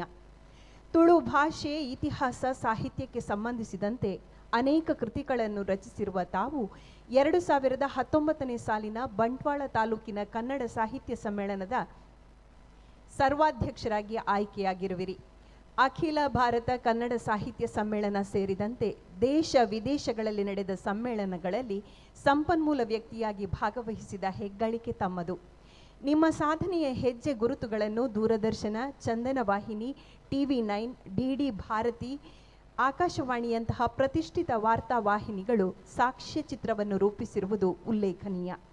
ಪ್ರಸ್ತುತ ವಿಜಯಪುರದ ಪ್ರತಿಷ್ಠಿತ ಅಕ್ಕಮಹಾದೇವಿ ವಿಶ್ವವಿದ್ಯಾನಿಲಯ, ಜಾನಪದ ವಿಶ್ವವಿದ್ಯಾನಿಲಯ, ಮಂಗಳೂರು ವಿಶ್ವವಿದ್ಯಾನಿಲಯ ಕಾಲೇಜು ಮೊದಲಾದ ಶೈಕ್ಷಣಿಕ ಕೇಂದ್ರಗಳ ವಸ್ತು ಸಂಗ್ರಹಾಲಯ ಮಾರ್ಗದರ್ಶಕರಾಗಿಯೂ ತಾವು ಸೇವೆ ಸಲ್ಲಿಸುತ್ತಿರುವಿರಿ. ಜಾನಪದ, ಇತಿಹಾಸ, ಸಾಹಿತ್ಯ, ಸಂಸ್ಕೃತಿಯ ಕ್ಷೇತ್ರಕ್ಕೆ ತಾವು ನೀಡಿದ ಕೊಡುಗೆಯನ್ನು ಪರಿಗಣಿಸಿ ಜಿಲ್ಲಾ ರಾಜ್ಯೋತ್ಸವ ಪ್ರಶಸ್ತಿ, ರಾಣಿ ಅಬ್ಬಕ್ಕ ರಾಜ್ಯ ಪ್ರಶಸ್ತಿ, ಪೊಳಲಿ ಶೀನಪ್ಪ ಹೆಗ್ಗಡೆ ಮತ್ತು SR ಹೆಗ್ಗಡೆ ಪ್ರಶಸ್ತಿ ಸೇರಿದಂತೆ 100 ಪ್ರಶಸ್ತಿಗಳು, ಪುರಸ್ಕಾರಗಳು ತಮ್ಮ ಮುಡಿಯನ್ನು ಅಲಂಕರಿಸಿರುವುದು ತಮ್ಮ ಘನತೆಯನ್ನು ಇನ್ನಷ್ಟು ಹೆಚ್ಚಿಸಿವೆ. ತಮಗೆ ಸಾಹಿತ್ಯ ಜಿಜ್ಞಾಸೆಯ ವೈಚಾರಿಕ ಮಂಥನದೊಂದಿಗೆ ನಾಡಿನ ಇತಿಹಾಸ, ಸಾಹಿತ್ಯ, ಸಾಂಸ್ಕೃತಿಕ ಪರಂಪರೆಯ ಸಂಶೋಧಕರಾಗಿ ಭಾರತದ ಪರಿಕಲ್ಪನೆಯ ಸಂವರ್ಧನೆಗಾಗಿ ತಾವು ಮಾಡಿದ ಅನನ್ಯ ಸಾಧನೆಯನ್ನು ಗುರುತಿಸಿ ಭಾರತ್ ಫೌಂಡೇಶನ್ ವತಿಯಿಂದ 5ನೇ ಆವೃತ್ತಿಯ ಮಂಗಳೂರು ಲಿಟ್ ಫೆಸ್ಟ್ನಲ್ಲಿ ನಮಗೆ ಜೀವಮಾನದ ಶ್ರೇಷ್ಠ ಸಾಧನಾ ಪ್ರಶಸ್ತಿ ನೀಡಿ ಗೌರವಿಸುತ್ತಿದೆ. ಆತ್ಮೀಯ ಶುಭ ಹಾರೈಕೆಗಳು. 18 ಫೆಬ್ರವರಿ 2023 ಭಾರತ್ ಫೌಂಡೇಶನ್ ಇಲ್ಲಿ ಉಪಸ್ಥಿತರಿರುವವರು ಡಾಕ್ಟರ್ N.Vinay ಹೆಗ್ಡೆ ಕುಲಪತಿಗಳು, ಅದೇ ರೀತಿ ಗೌರವ ಕಾರ್ಯದರ್ಶಿ Mythic Society Bengaluru V Nagaraj, R Jagannath ಸಂಪಾದಕೀಯ ನಿರ್ದೇಶಕರು, ಸ್ವರಾಜ್ಯ ದೆಹಲಿ ಟ್ರಸ್ಟಿಗಳು, Bharat Foundation captain Bridget Chowta, Sunil Kulkarni, Nagaraj Reddy, Ashwini Desai ಇವರೆಲ್ಲರ ಸಮ್ಮುಖದಲ್ಲಿ ತಮ್ಮನ್ನು ಗೌರವಿಸಲು ನಾವು ಹೆಮ್ಮೆ ಪಡುತ್ತೇವೆ.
ಸಾಂಸ್ಕೃತಿಕ ಪರಂಪರೆಯ ರಕ್ಷಣೆ, ತುಳು ಭಾಷೆ, ಸಾಹಿತ್ಯ, ಇತಿಹಾಸಕ್ಕೆ ತಾವು ಕೊಡಮಾಡಿದ ಕೊಡುಗೆಗಾಗಿ ಇದೀಗ ತಮಗೆ ವೇದಿಕೆಯಲ್ಲಿ ಗೌರವಾರ್ಪಣೆಯನ್ನ ನೆರವೇರಿಸಿಕೊಡಲಾಗಿದೆ. ಹಾಗೆ ಮುಂದಿನ ದಿನಗಳಲ್ಲಿ ನಿಮ್ಮ ಜೀವನ ಹೀಗೆ ಪ್ರಕಾಶಿಸುತ್ತಿರಲಿ ಎನ್ನುವಂತಹ ಒಂದು ಹಾರೈಕೆಯೊಂದಿಗೆ ತಮ್ಮ ಗುರುಗಳಾದಂತಹ ಶ್ರೀಯುತ ಡಾಕ್ಟರ್ ಉಮಾನಾಥ್ ಶೆಣೈಯವರು ತಮಗೆ ಒಂದು ಹಾರಾರ್ಪಣೆಯನ್ನ ಮಾಡಬೇಕು ಅಂತ ಇಲ್ಲಿ ಉಪಸ್ಥಿತರಿದ್ದಾರೆ. ದಯವಿಟ್ಟು ಅವರ ಗೌರವವನ್ನ, ನಿಮ್ಮ ಗುರುಗಳ ಗೌರವವನ್ನ ಸ್ವೀಕರಿಸಬೇಕು ಅಂತ ಕೇಳ್ಕೊತಾ ಇದ್ದೀನಿ. ಎಲ್ಲರ ಜೋರಾದ ಚಪ್ಪಾಳೆಯ ಜೊತೆಗೆ ಶುಭಾಶಯ ಆಶೀರ್ವಾದದ ಜೊತೆಗೆ ನಿಮ್ಮ ಶುಭ ಹಾರೈಕೆಗಳನ್ನ ಅವರಿಗೆ ತಲುಪಿಸಬೇಕು ಅಂತ ಕೇಳ್ಕೊತಾ ಇದ್ದೀನಿ.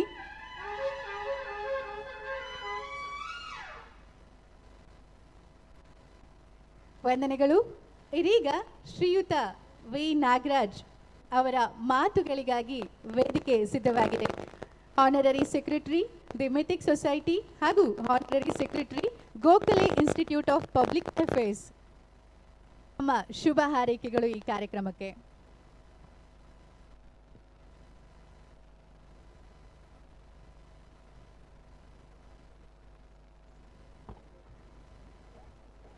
ನಮಸ್ಸರ್ವೇಭ್ಯ. ಮಾತೆರಿಗೆಲ ಸೊಲ್ಮೆಲು.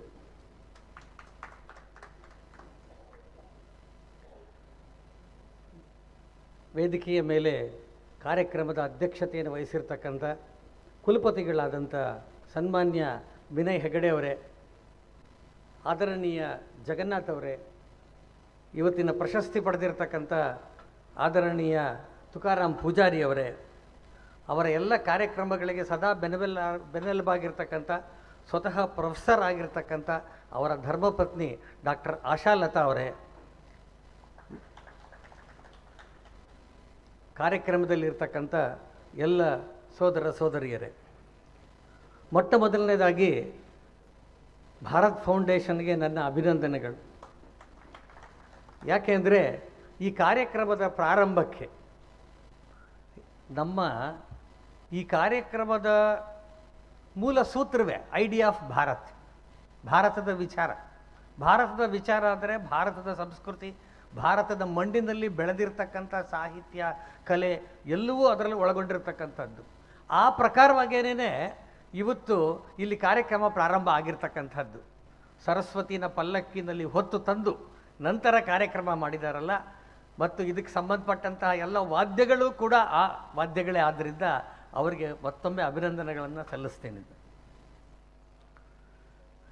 ಇವತ್ತು ಪ್ರಾರಂಭ ಆಗ್ತಾ ಇರ್ತಕ್ಕಂಥ 2 ದಿವಸಗಳ ಮಂಗಳೂರು ಲಿಟ್ ಫೆಸ್ಟಿವಲ್ ಇವತ್ತು ಶಿವರಾತ್ರಿ. ಶಿವನಿಗೆ ಇನ್ನೊಂದು ಹೆಸರು ದಕ್ಷಿಣಾಮೂರ್ತಿ. ಎಲ್ಲ ಆಧ್ಯಾತ್ಮಿಕ, ವೈಚಾರಿಕ ಕಲಾ ಪ್ರಕಾರಗಳು, ಜಗತ್ತಿನಲ್ಲಿ ನಾವು ಕಾಳ್ತಕ್ಕಂಥ ಎಲ್ಲ ವಿದ್ಯೆ ಎಲ್ಲದಕ್ಕೂ ಕೂಡ ಅಧಿದೇವತೆ ಗುರು ದಕ್ಷಿಣಾಮೂರ್ತಿ. ಹಾಗಾಗಿ ಸಾಧನೆ ಮಾಡ್ತಕ್ಕಂಥವ್ರು ಎಲ್ಲರೂ ಕೂಡ ದಕ್ಷಿಣಾಮೂರ್ತಿಯ ಪ್ರಾರ್ಥನೆಯನ್ನು ಮಾಡೇ, ಅವನ ಉಪಾಸನೆಯನ್ನು ಮಾಡೇ ಕಾರ್ಯಕ್ರಮವನ್ನು ಪ್ರಾರಂಭ ಮಾಡ್ತಕ್ಕಂಥದ್ದು. ಹಾಗಾಗಿ ಇವತ್ತು ನಮ್ಮ ಮಂಗಳೂರು ಲಿಟ್ರರಿ ಫೆಸ್ಟಿವಲ್ ಏನು ಪ್ರಾರಂಭ ಆಗಿದೆ ಅದು ಬಹಳ ಅನ್ವರ್ಥವಾಗಿ ಅತ್ಯಂತ ಯಶಸ್ವಿಯಾಗಿ ಆಗುತ್ತೆ ಅನ್ನೋದು ಅದಕ್ಕೆ ಸೂಚಕವಾಗಿರ್ತಕ್ಕಂಥದ್ದು ಇವತ್ತಿನ ಈ ದಿನ. ಸಾಧಾರಣವಾಗಿ ಲಿಟ್ರರಿ ಫೆಸ್ಟಿವಲ್ ಜಗತ್ತಿನಲ್ಲಿ ಯಾವ ದೇಶಗಳಲ್ಲಿ, ಯಾವ ರಾಷ್ಟ್ರಗಳಲ್ಲಿ ಸಂಸ್ಕೃತಿ ಮತ್ತು ವೈಚಾರಿಕ ಸಂಗತಿಗಳು ಬೆಳೆದಿದೆಯೋ, ನಾನು ಒತ್ತು ಹೇಳ್ತಾ ಇದ್ದೀನಿ, ಯಾವ nation where culture and other aspects of art that has grown, where intellectual work has taken place, in all those places literary festival takes place. ಅಲ್ಲಿ ಎಲ್ಲ ಕಡೆಗಳಲ್ಲೂ ಕೂಡ ಲಿಟ್ರರಿ ಫೆಸ್ಟಿವಲ್ ತಗೊಳುತ್ತೆ. ಎಲ್ಲಿ ಸಂಸ್ಕೃತಿಗೆ, ವೈಚಾರಿಕತೆಗೆ ಬೆಲೆ ಇಲ್ಲ ಆ ದೇಶಗಳಲ್ಲಿ ಇಲ್ಲ. ನಾನು ಹೇಳೋ ಅವಶ್ಯಕತೆ ಇಲ್ಲ, ಜಗತ್ತಿನಲ್ಲಿ ನೀವು ನೋಡಿದ್ರೆ ನಿಮಗೆ ಅದು ಗೊತ್ತಾಗುತ್ತೆ. ನಮ್ಮ ದೇಶದಲ್ಲೂ ಕೂಡ ಅನೇಕ ರಾಜ್ಯಗಳಲ್ಲಿ ಲಿಟ್ರರಿ ಫೆಸ್ಟಿವಲ್ ನಡೆಯುತ್ತೆ. ಲಿಟ್ರರಿ ಫೆಸ್ಟಿವಲ್ ನಡೆಯೋದರ ಮೂಲ ಉದ್ದೇಶವೇನು? ಯಾರೋ ಯಾವುದೋ ಪುಸ್ತಕ ಬರೆದಿದ್ದಾರೆ, ಅದರ ಪರಿಚಯ ಆಗಬೇಕು, ಅಥವಾ ಒಂದಷ್ಟು ಪುಸ್ತಕಗಳ ಮಳಿಗೆಗಳನ್ನು ಹಾಕಿ ಜನಕ್ಕೆ ಪುಸ್ತಕಗಳನ್ನು, ಸರಸ್ವತಿಯ ಒಂದು ದಾನವನ್ನು ಕೊಡಬೇಕು, ಅಲ್ಲಿ ಅದನ್ನು ಅವ್ರು ತೆಗೆದುಕೊಳ್ಳೋಂಗೆ ಆಗಬೇಕು, ಇಷ್ಟೇನಾ? ಖಂಡಿತ ಅಲ್ಲ. ಲಿಟ್ರರಿ ಫೆಸ್ಟಿವಲಿನ ಉದ್ದೇಶ ಇದ್ದೇ ಇದೆ. ಇಂಗ್ಲೀಷ್ನಲ್ಲಿ ಒಂದು ಮಾತಿದೆ, literature reflects the spirit of the age ಅಂತ. ಯಾವುದೇ ಕಾಲಖಂಡದಲ್ಲಿ, ಅವತ್ತಿನ ಕಾಲಖಂಡದಲ್ಲಿ ಇರತಕ್ಕಂತಹ ವೈಚಾರಿಕ ಸಂಗತಿಗಳು, ಸಾಹಿತ್ಯಿಕ ಸಂಗತಿಗಳು, ಕಲಾ ಪ್ರಕಾರಗಳು, ಈ ಸಂಗತಿನ ಅಭಿವ್ಯಕ್ತಿಗೊಳಿಸ್ತಕ್ಕಂಥದ್ದು ಆ ಲಿಟ್ರೇಚರ್ನ ಸೃಷ್ಟಿ ಮಾಡ್ತಕ್ಕಂಥ ವ್ಯಕ್ತಿಗಳು. ಅವರು ಸಾಹಿತಿಗಳು, ಕವಿಗಳು, ಕಲಾಕಾರರು ಯಾರೋ ತಮ್ಮ ಕಾಲದ ಅದನ್ನು ತೆಗೆದಿಡ್ತಾರೆ. ಅವರು ನಮಗೆ ಅದು ಒಂದು ಕನ್ನಡಿ ಇದ್ದಂಗೆ. ನಾವು ಸ್ವಲ್ಪ ಅದನ್ನು ತಿದ್ದುಪಡಿ ಮಾಡಿಕೊಂಡು, ಮಾಡಿಫೈ ಮಾಡ್ಕೊಂಡು ಬೇಕಾದ್ರೆ ಹೇಳ್ಬೋದು, literature reflects the spirit of nation ಅಂತ. ಯಾಕೆ ಅಂತ ಹೇಳಿದ್ರೆ, ಏಜ್ ಕಲಾ ಪ್ರಕಾರಗಳಾಗಲಿ ಲಿಟ್ರೇಚರ್ ಆಗಲಿ ಆ ರಾಷ್ಟ್ರದ ಮಣ್ಣಿನಲ್ಲಿ ಹುಟ್ಟಿದ್ದು ಅಲ್ಲದೆ ಇದ್ದರೆ ಅದು ಪ್ರವರ್ಧಮಾನಕ್ಕೆ ಬರೋಕ್ಕೆ ಸಾಧ್ಯ ಇಲ್ಲ, ನಮಗೆ ಆಪ್ಯಾಯಮಾನ ಆಗೋಕ್ಕೆ ಸಾಧ್ಯ ಇಲ್ಲ. ಇದು ಇರ್ತಕ್ಕಂಥದ್ದು ಜಗತ್ತಿನ ನಿಯಮ. ಇದು ಇದರಲ್ಲಿ ಬದಲಾವಣೆ ಮಾಡಲಿಕ್ಕೆ ಸಾಧ್ಯ ಇಲ್ಲ. ನಾವು ಇಂಥ ಸಂದರ್ಭದಲ್ಲಿ ನಾವು ನಮ್ಮ ದೇಶದಲ್ಲಿ ಈ ಎರಡೂ ಸಂಗತಿಗಳು, ನೇಷನ್ ಬಗ್ಗೆ ಆಗಲಿ ಅಥವಾ ಲಿಟ್ರೇಚರ್ ಬಗ್ಗೆ ಆಗಲಿ, ಈಸ್ ಇಟ್ ರಿಫ್ಲೆಕ್ಟಿಂಗ್ ಅನ್ನೋಂಥ ಪ್ರಶ್ನೆ ಬರುತ್ತೆ. ಈಗ ತಾನೇ ಸನ್ಮಾನ್ಯ ವಿನಯ್ ಹೆಗಡೆಯವರು ಒಂದು ಸಂಗತಿನ ಹೇಳಿದ್ರು. ಅದು ಏನಂದರೆ, ಮುಂಚೆ ಭಾರತದ ಬಗ್ಗೆ, ಮಂಗಳೂರು ಬಗ್ಗೆ ಯಾರು ತಿರಸ್ಕಾರ ತೋರಿಸ್ತಿದ್ರೋ ಅವರೆಲ್ಲ ಕೂಡ ಇಲ್ಲಿಗೆ ಬರಬೇಕು ಅಂತ ಹೇಳ್ತಾ ಇದ್ದಾರೆ ಅಂತ ಹೇಳಿದ್ರು. ಅದಕ್ಕೆ ಕಾರಣ ಅಂತ ಹೇಳಿದ್ರೆ, ಇತ್ತೀಚಿನ ದಿನಗಳಲ್ಲಿ ಆಗಿರತಕ್ಕಂಥ ಬದಲಾವಣೆ. ಕಳೆದ ಅನೇಕ ದಶಕಗಳು ನಮ್ಮದಲ್ಲದ ವಿಚಾರದಿಂದ ನಮ್ಮ ಸಾಹಿತ್ಯ ತುಂಬ ಹೋಗಿತ್ತು, ನಮ್ಮ ಕಲಾ ಪ್ರಾಕಾರಗಳು ತುಂಬ ಹೋಗಿತ್ತು. ಯಾವುದೋ ನಮ್ಮ ದೇಶದ ಅಲ್ಲದೆ ಇರತಕ್ಕಂಥ ವಿಚಾರಧಾರೆನ ನಮ್ಮದು ಮಾಡ್ಕೊಳ್ಳೋಕ್ಕೆ ಬಹಳ ಪ್ರಯತ್ನ ಪಡ್ತಾ ಇದ್ವು. ನಾವು ಹೊರಗಡೆಯಿಂದ ಇರತಕ್ಕಂಥ ಸಂಗತಿಗಳನ್ನು ನಾವು ತಗೊಳ್ಬಾರ್ದು ಅಂತಲ್ಲ.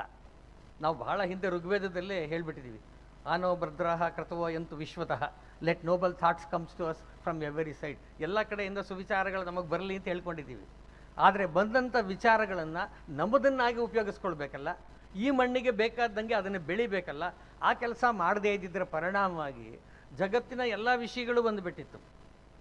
ಜಗತ್ತಿನಲ್ಲಿ ಎಲ್ಲೂ ಇಲ್ದಿರೋ ನಾಶವಾಗಿಬಿಟ್ಟಿರ್ತಕ್ಕಂಥ ಕಮ್ಯುನಿಸಮ್ಮೇ ವಿಜೃಂಭಿಸ್ಬಿಟ್ಟಿತ್ತು. ಇಲ್ಲಿ ಜೀನ್ ಪಾಲ್ ಸಾರ್ತ್ರೆ ಕತೆ ಬಂದುಬಿಟ್ಟಿತ್ತು, ಎಕ್ಸಿಸ್ಟೆನ್ಷಿಯಲಿಸಮ್ ಬಂದುಬಿಟ್ಟಿತ್ತು, ನಿಯಲಿಸಮ್ ಬಂದುಬಿಟ್ಟಿತ್ತು. ಅದರ ಮೇಲೆ ನಾಟಕಗಳು, ಅದರ ಮೇಲೆ ಕವಿತೆಗಳು, ಅದೇ ಶ್ರೇಷ್ಠ ಅನ್ನುವಂತಹ ಸಂಗತಿಗಳು ಬಂದಿತ್ತು. ಆದರೆ ಜನಸಾಮಾನ್ಯರಿದ್ರಲ್ಲ, ನಮ್ಮ ದೇಶದಲ್ಲಿ ಒಂದು ವಿಚಿತ್ರ ಆಗ್ಬಿಡ್ತು, ಎರಡು ಭಾಗ ಆಗ್ಬಿಡ್ತು. ಒಂದು, ಈ ರೀತಿ ಸಂಗತಿಗಳನ್ನು ಹೇಳ್ತಕ್ಕಂಥ ಒಂದಷ್ಟು ಜನ ಬುದ್ಧಿಜೀವಿಗಳು ಅನ್ನಿಸ್ಕೊಂಡಂಥವ್ರದ್ದು ನಡೀತಾ ಇತ್ತು. ಜನಸಾಮಾನ್ಯರು ತಮ್ಮ ಪರಂಪರೆಗೆ ತಗೊಂಡಂಗೆ ಮಾಡ್ಕೊಂಡ್ಬಂದಿದ್ರು. ಅವರಲ್ದಿರ ಅನೇಕ ಕವಿಗಳು, ಅದು ಕುವೆಂಪು ಅವರಿರ್ಬೋದು, ಬೇಂದ್ರೆ ಇರ್ಬೋದು. ಆದರೆ ಇವತ್ತು ಫೋಟೋ ಹಾಕಿರ್ತಕ್ಕಂಥ ನಮ್ಮ ಗೋಪಾಲಕೃಷ್ಣ ಅಡಿಗರು, ಅವರ ಜನ್ಮದಿನ ಇವತ್ತು, ಅದಿರ್ಬೋದು. ಇವರೆಲ್ಲರೂ ಕೂಡ ನಮ್ಮದೇ ಆದಂಥ ಮಣ್ಣಿನಲ್ಲಿ ಬೆಳೆದಂಥ ವಿಚಾರಧಾರೆಗಳ ಆಧಾರವಾಗಿ ಸಾಹಿತ್ಯವನ್ನು ಸೃಷ್ಟಿ ಮಾಡೋಕ್ಕೆ ಪ್ರಾರಂಭ ಮಾಡೋದು. ಅದು ಇವುಗಳು ನಮ್ಮನ್ನು ಕಾಪಾಡಿರ್ತಕ್ಕಂಥದ್ದು. ಜನಸಾಮಾನ್ಯರು ಯಾರಿದ್ದಾರೆ, ಇವತ್ತು ಪಾಡ್ದನ ಹಾಡಿದ್ರು, ಈ ರೀತಿಯ ಜನ ಯಾರಿದ್ದಾರೆ ಅವರು ಇದನ್ನು ಕಾಪಾಡಿದಂಥದ್ದು. ಇವತ್ತು ಅದು ಮುನ್ನೆಲೆಗೆ ಬಂದಿದೆ. ಒಂದು ಸ್ವಲ್ಪ ಕಾಲ ಈ ಹೊರಗಡೆಯಿಂದ ಬಂದ ವಿಚಾರಗಳ ಆರ್ಭಟ ವಿಪರೀತ ಇತ್ತು. ಆದರೆ ಯಾವುದು ಈ ಮಣ್ಣಿನ ನೆಲದಲ್ವೋ ಅದು ಬದುಕಕ್ಕೆ ಸಾಧ್ಯ ಇಲ್ಲ, ಅದು ನಾಶ ಆಗ್ಬಿಡುತ್ತೆ. ಯಾವುದು ಈ ಮಣ್ಣಿನ ನೆಲದ್ದೋ ಅದು ಬದುಕುತ್ತೆ. ಲಿಟ್ರರಿ ಫೆಸ್ಟಿವಲ್ನ ಮೂಲ ಉದ್ದೇಶ ಇರತಕ್ಕಂಥದ್ದು ಪರಂಪರಾಗತವಾಗಿ ಬಂದಿರತಕ್ಕಂಥ ನಮ್ಮ ವಿಚಾರಗಳು, ನಮ್ಮ ಚಿಂತನೆಗಳು ಕಾಲಕ್ಕೆ ತಕ್ಕಂಗೆ ಮಾರ್ಪಾಟಾಗಬೇಕಾಗಿರ್ತಕ್ಕಂಥದ್ದು. ನಮ್ಮ ದೇಶದ ಇತಿಹಾಸ ಕನಿಷ್ಠ ಅಂತ ಹೇಳಿದ್ರು ಕೂಡ 5,000. ತುಕಾರಾಮ್ ಪೂಜಾರಿಯವರು ಇಲ್ಲೇ ಇದ್ದಾರೆ. ನಾವು ಆರ್ಕಿಯಾಲಜಿನಲ್ಲಾಗಲಿ ಅಥವಾ ಇತಿಹಾಸದಲ್ಲಾಗಲಿ ಹರಪ್ಪ ಮೊಹೆಂಜೊದಾರೋದಿಂದ ಹಿಡ್ಕೊಂಡ್ರು ಒಂದು 5,000 ವರ್ಷ ಅಂತ ಹೇಳ್ಬಿಡ್ತೀವಿ. ಆದರೆ ಅದಕ್ಕೂ ಬಹಳ ಹಿಂದೆ ಹೋಗುತ್ತೆ, ಲಕ್ಷಾಂತರ ವರ್ಷಗಳಷ್ಟು ಹಿಂದಕ್ಕೆ ಹೋಗ್ಬೋದು. ಅದ್ರ ಬಗ್ಗೆ ಇನ್ನಷ್ಟು ಸಂಶೋಧನೆ ಎಲ್ಲ ನಡೀತಾ ಇರತಕ್ಕಂಥದ್ದು ಇದೆ.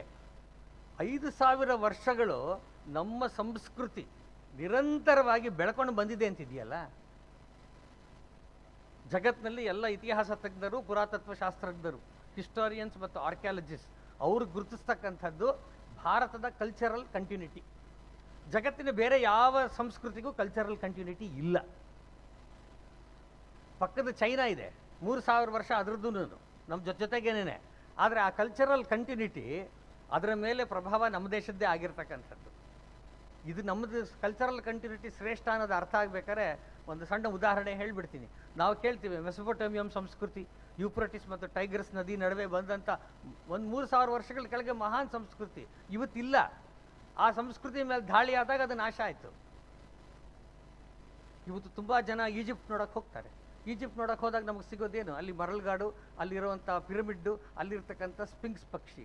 ಆದರೆ ಅದನ್ನು ನಿರ್ಮಾಣ ಮಾಡಿದಂಥ ಸಂಸ್ಕೃತಿ, ಅವ್ರು ಆಡ್ತಾ ಇದ್ದಂಥ ಭಾಷೆ, ಅವರು ಪೂಜೆ ಮಾಡ್ತಾ ಇದ್ದಂಥ ದೇವತೆಗಳು, ದೇವತೆ ಐಸಿಸ್, ನಮ್ಮ ಸರಸ್ವತಿ ಇದ್ದಂಗೆ, ಅವೆಲ್ಲ ಎಲ್ಲೂ ಇಲ್ಲ. ಅಲ್ಲಿ ದಾಳಿ ಆಯಿತು, ನಾಶ ಆಯಿತು. ಹೋಗಲಿ, ನಮಗೆ ಇವತ್ತು ಕೂಡ ನಾವು ನೆನಪಿಸ್ಕೊಳ್ತಕ್ಕಂಥ ಅರಿಸ್ಟಾಟಲ್, ಸಾಕ್ರೆಟಿಸ್, ಪ್ಲೇಟೋ, ಆರ್ಕಿಮಿಡೀಸ್, ಅಪೋಲೋನಿಯಸ್ ಅವ್ರನ್ನೆಲ್ಲ ಕೊಟ್ಟಂಥ ಗ್ರೀಕ್ ಸಂಸ್ಕೃತಿ ಅದಿಲ್ಲ ಇವತ್ತು. ಅಲ್ಲಿ ದಾಳಿ ಆಯಿತು, ಅದು ನಾಶ ಆಯಿತು. ಆದರೆ ಎಷ್ಟೆಲ್ಲ ದಾಳಿಗಳು ಆದ್ರೂ ಕೂಡ ನಮ್ಮ ಸಂಸ್ಕೃತಿ ಉಳ್ಕೊಂಡು ಬಂದಿದೆಯಲ್ಲ, ನಿರಂತರತೆ. ಅದಕ್ಕೋಸ್ಕರ ಜಗತ್ತು ನಮ್ಮನ್ನು ಗುರುತಿಸ್ತಕ್ಕಂಥ ಕಲ್ಚರಲ್ ಕಂಟಿನ್ಯೂಟಿ ಇರ್ತಕ್ಕಂಥ ದೇಶ. ಇದಕ್ಕೆ ಕಾರಣ ಅಂದರೆ ನಾನು ಹೇಳ್ದಂಗೆ 2 ಸ್ಟ್ರೀಮ್. ಯಾರು ಸಾಮಾನ್ಯ ಜನ ಇದ್ದರು, ಯಾರು ಈ ಮಣ್ಣಿನಲ್ಲಿ ಬೆಳೆದಂಥ ಸಂಗತಿ ಬಗ್ಗೆ ಕೃಷಿ ಮಾಡ್ಕೊಂಡು ಬಂದರು, ಅದನ್ನು ಕಾಪಾಡ್ಕೊಂಡು ಬಂದರು, ಅದರ ಪರಿಣಾಮವಾಗಿ ನಮ್ಮಲ್ಲಿ ಉಳ್ಕೊಂಡಿರ್ತಕ್ಕಂಥದ್ದು. ಲಿಟ್ರರಿ ಫೆಸ್ಟಿವಲ್ ಮಾಡಬೇಕಾಗಿರೋದು ಇದನ್ನೇ. ಈ ರೀತಿ ಬಂದಿರತಕ್ಕಂಥ ನಮ್ಮ ಪರಂಪರೆ, ಪ್ರಾಚೀನತೆಗಳನ್ನು ಇವತ್ತಿನ ಕಾಲಕ್ಕೆ ತಕ್ಕಂಗೆ ಅದನ್ನು ಒಗ್ಗಿಸ್ಕೋಬೇಕು, ಮಾಡಿಫೈ ಮಾಡಬೇಕು, ಇನ್ನೇನೋ ಮಾಡಬೇಕು. ಆ ಕೆಲಸವನ್ನು ಬಹಳ ಅಚ್ಚುಕಟ್ಟಾಗಿ ಕಳೆದ 4 ಎಡಿಷನ್ನಲ್ಲಿ ಮಾಡಿ 5ನೇ ಎಡಿಷನ್ಗೆ ಬಂದಿರತಕ್ಕಂಥದ್ದು. ಅನೇಕರು ಇದ್ರ ಬಗ್ಗೆ ಬೇರೆ ಬೇರೆ, ಬರೀ ಮಂಗಳೂರು ಅಷ್ಟೇ ಅಲ್ಲ, ಬೆಂಗಳೂರು ಅಷ್ಟೇ ಅಲ್ಲ. ಯಾಕಂದರೆ ನಮ್ಮ ಕರ್ನಾಟಕ ಮಂಗಳೂರು, ಬೆಂಗಳೂರು ಬಿಟ್ಟು ಭಾರತದ ಬೇರೆ ಬೇರೆ ಕಡೆ ಇರ್ತಕ್ಕಂಥ ನಗರಗಳಿಂದಲೂ ಜನ ಇದ್ರ ಬಗ್ಗೆ ಕೇಳಿದ್ದಾರೆ. ಸೊ ಅಷ್ಟರ ಮಟ್ಟಿಗೆ ಅಚ್ಚುಕಟ್ಟಾಗಿ ನಮ್ಮ ಮಂಗಳೂರು ಫೆಸ್ಟಿವಲ್ ತಾನು ಏನು ಯೋಚನೆ ಮಾಡ್ತೋ, ಐಡಿಯಾ ಆಫ್ ಭಾರತ್ ಏನಿರಬೇಕು ಆ ಸಂಗತಿ ಆಗಿರ್ತಕ್ಕಂಥದ್ದನ್ನು ನಾವು ನೋಡ್ತೀವಿ. ಮತ್ತು ಇವತ್ತು ಈ ಕಾರ್ಯಕ್ರಮದ ಒಂದು ವೈಶಿಷ್ಟ್ಯಪೂರ್ಣವಾಗಿರ್ತಕ್ಕಂಥ ಸಂಗತಿ ಅಂತ ಹೇಳಿದ್ರೆ, ನಾವು ಡಾಕ್ಟರ್ ತುಕಾರಾಮ್ ಪೂಜಾರಿ ಅವರಿಗೆ ನಾವು ಪ್ರಶಸ್ತಿ ಪ್ರದಾನ ಮಾಡಿರ್ತಕ್ಕಂಥದ್ದು. ಅವ್ರ ಬಗ್ಗೆ ಈಗಾಗಲೇ ಸುದೀರ್ಘವಾಗಿ ಅವರ ಸಾಧನೆಯನ್ನು ಹೇಳಿದ್ದಾರೆ. ಹಾಗಾಗಿ ನಾನು ಅದನ್ನು ಹೇಳಕ್ಕೆ ಹೋಗಲ್ಲ. ಆದರೂ ಕೂಡ ಇಲ್ಲಿ ಇದ್ಕೊಂಡು ಅವರು ಮಾಡಿದ ಕೆಲಸ ಅದನ್ನೇ. ನಾನು ಆಗಲೇ ಹೇಳಿದ್ನಲ್ಲ, ನಮ್ಮ ಸಂಸ್ಕೃತಿನ ಪರಂಪರೆ ಅಂತ ಉಳಿಸೋವಂಥ ಕೆಲಸ ಇದೆಯಲ್ಲ, ಈ ಥರದವ್ರು ಮಾಡಿದ್ರಿಂದ ಉಳಿದಿರೋವಂಥದ್ದು, ಜನಸಾಮಾನ್ಯರು ಮಾಡಿದ್ರಿಂದ ಉಳಿದಿರ್ತಕ್ಕಂಥದ್ದು. ಪೂಜಾರಿ ಅವರು ಮಾಡಿದಂಥ ಸಂಗತಿ ಅದೇನೇ. ಅವರು ಹಬ್ಬಕ್ಕನ ಹೆಸರೇ ಗೊತ್ತಿಲ್ಲದೆ ಇದ್ದಾಗ, ಹಬ್ಬಕ್ಕನ ಬಗ್ಗೆ ಜಾಸ್ತಿ ಯಾರೋ ಒಬ್ಬ ಸಣ್ಣ ಪ್ರಾಣಿ ಇರಬೇಕು ಅಥವಾ ಒಂದು ಪಾಳ್ಯಗಾರನ ಹೆಂಡತಿ ಇರಬೇಕು ಅಂದ್ಕೊಂಡಂಥ ಸಂದರ್ಭದಲ್ಲಿ ಇಷ್ಟು ಮಹಾನ್ ಸಾಧನೆಯನ್ನು ಮಾಡಿದಂಥದ್ದು ಅಂತ ಎಲ್ಲರಿಗೂ ಮುಟ್ಟಿಸುವಂಥ ಕೆಲಸವನ್ನು ಮಾಡಿರ್ತಕ್ಕಂಥದ್ದು. ಕರಾವಳಿದೇ ವಿಶಿಷ್ಟ ಸಂಸ್ಕೃತಿ ಏನಿದೆ ಅದಕ್ಕೆ ಸಂಬಂಧಪಟ್ಟಂಥ ಸಂಗತಿಗಳನ್ನು ಮಾಡಿರ್ತಕ್ಕಂಥದ್ದು. ಮೈಸೂರಿನ ಕರ್ನಾಟಕದ ರಾಷ್ಟ್ರಕೂಟ, ಕದಂಬ, ಚಾಲುಕ್ಯ, ಹೊಯ್ಸಳ ಎಲ್ಲ ಕೇಳಿದ ಹಾಗೇ ಅಷ್ಟೇ ಶ್ರೇಷ್ಠವಾಗಿದ್ದಂಥದ್ದು ಅಳುಬರ ಆಳ್ವಿಕೆ ಕೂಡ. ಅವರೂ ಕೂಡ ಅಂಥ ಸಾಮ್ರಾಜ್ಯವನ್ನು ಕಟ್ಟಿದಂಥವ್ರು ಇಲ್ಲಿ ಅಂತಕ್ಕಂಥ ಸಂಗತಿಗಳು. ಈ ಎಲ್ಲ ಸಂಗತಿಗಳನ್ನು ಹೊರಗಡೆ ತಂದ್ರಲ್ಲ, ಅವರಿಗೆ ಪ್ರಶಸ್ತಿ ಸಂದಿರ್ತಕ್ಕಂಥದ್ದು ಬಹಳ ಅತ್ಯಂತ ಶ್ಲಾಘನೀಯ ಸಂಗತಿನ ಇವತ್ತು ಆಗಿರ್ತಕ್ಕಂಥದ್ದು. ಅವ್ರಿಗೆ ಇನ್ನಷ್ಟು ಪ್ರಶಸ್ತಿಗಳು ಸಿಗಲಿ. ಈರೇಗ ನನ್ನ ಹೆಗ್ಡೆ ಅವರು ಇಷ್ಟು ಹೇಳಿ ನನ್ನ ಮಾತನ್ನು ಮುಗಿಸ್ತೀನಿ. ನಮಸ್ಕಾರ. ಭೂತಕೋಲಗಳ ಭೂಮಿ, ಶಕ್ತಿ ದೇವತೆಗಳ ಪೀಠ ದಕ್ಷಿಣ ಕನ್ನಡ. ಶೈವ ವಿಷ್ಣು ಆರಾಧನೆಯ ಕ್ಷೇತ್ರ ಈ ನಾಡು. ನೇತ್ರಾವತಿ, ನಂದಿನಿ, ಪಯಸ್ವಿನಿ ಸಹಿತ ಹಲವು ನದಿಗಳು ರೂಪಿಸಿದ ನಾಗರಿಕತೆ ಇಲ್ಲಿನದು. ಮಲ್ಲಿಗೆಯ ಕಂಪು, ಹಿಂಗಾರದ ದೈವಿಕತೆ ಮೇಳೈಸಿದ ಈ ನಾಡಿಗೆ ಆಗಮಿಸಿದ ಅತಿಥಿ ಅಭ್ಯಾಗತರನ್ನು ಉದ್ದೇಶಿಸಿ ಮಾತನಾಡಿದ ವಿ ನಾಗರಾಜಿಯವರಿಗೆ ಧನ್ಯವಾದಗಳು. Beyond a beautiful city on the west coast, known for its traditions and temples, Bangalore is a land of thinkers. I now call upon our guest of honor, Sri R. Jagannathan ji, the editorial director of Swarajya, to share his insights on the idea of Bharat owing to the 5th edition of Mangaluru Literature Festival.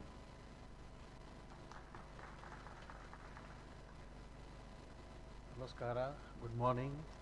Salutations to all the eminent people full of wisdom, Shri Hegde ji, Shri Pujari ji and Shri Nagaraj ji. And I am glad to be in this wonderful, wonderful city called Mangaluru, which I am coming after 3 years. I came for the 2nd edition of the Mangalore Lit Fest, and I thank Bharat Foundation for giving me the opportunity to come here and speak to you today. I am a writer more than a speaker, but I can write 5,000 words, but speaking 500 words is a little more difficult for me. But I shall try and encapsulate my thoughts as easily as possible. First thing, I was asked to connect the idea of Bharat with the Amrit Kal that we are just beginning to enter. Actually, there are simple one-line definitions which actually say more than an entire book of quotations or holy scripture. Let me say the idea of Bharat is the idea of dharma. There is no other definition for the idea of Bharat. If you want to protect Bharat, you have to protect dharma. If you want to protect dharma, you have to protect Bharat. And dharma is not religion in the narrow sense of the term. It is the widest thought known to humankind, and these thoughts, as the previous speaker said, can come to you from anywhere. But it is in Bharat that these ideas were never found to be a reason to murder one another. So that is the difference, and we need to acknowledge that reality. So what, in Sanskrit there are some Mahavakyas, that is one single lines that explain many things. So in the kind, what we need to do is like, I mean, we have them in the Vedas, the Vedangas and everything else.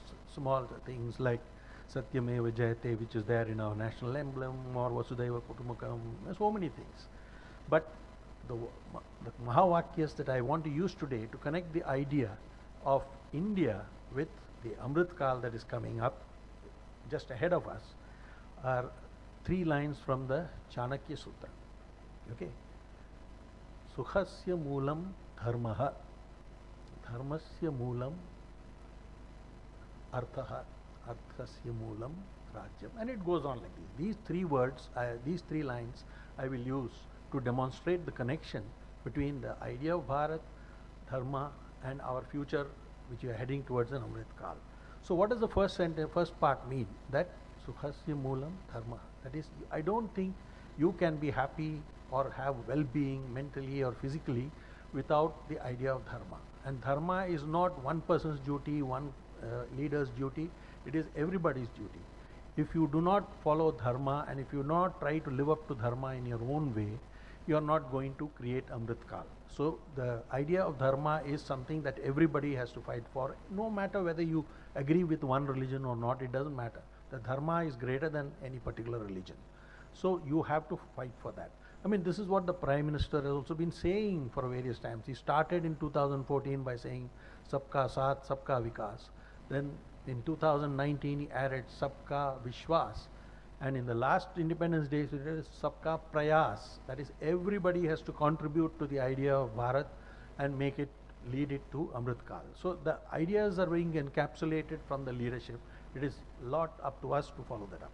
So that's the first thought. Second thing, the second line, which talks about dharmasya moolam artha.